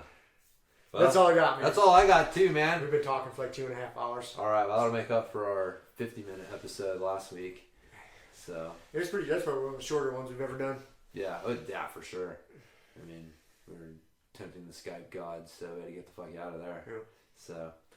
Well, cool. That was a good one. I think we had some good discussions on things. We had a super smooth segue. It was fucking awesome. That we tripped all over once we pointed out. I had to bring it up, though. I was so pumped on it. I know. When I realized, I was like, oh, wow, this is perfect. That worked out so good. Yeah. Because I'm usually the one that makes us take these hard fucking lefts and rights. No. And I try to be smooth about the segues. Yeah.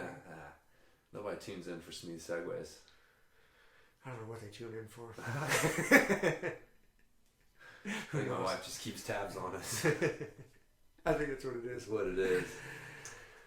All right, man. That's all I got. It's called a wrap. Okay, let's do it. Cool. See ya. All right. See ya. Thank you for listening to the Grumpy Guy BJJ Podcast. Thank you all for listening. You can find us on Podbean, Apple Podcasts, Spotify, and wherever else you listen to podcasts. Please make sure to subscribe and leave us a review. It really does help and will allow us to keep putting out episodes. If you have any questions, comments, or ideas, hit us up at grumpyguybjj@gmail.com. Also, go to our website, grumpyguybjj.com, and get signed up for podcast updates and get our free BJJ Improvement Starter Kit. That's it for now, so get on the mat, train hard, and talk to you all next week. With a permanent rep, a hermit now, boom. Doggy school, foggy, cool, got a froggy outside Molly dude. Melancholy Daisy Duke, hanging by the lace of their shoes. No trace of the tools, shaped in your face, fuck the rules. Snooze, you lose. One eye always open, in times two, no clue, but soon a brief monsoon might give you a view to choose. Stay tuned, include, won't conclude. To the end is near, beware there's consequences, but what you do to me and demon. A devil of many levels, I keep on feeding for several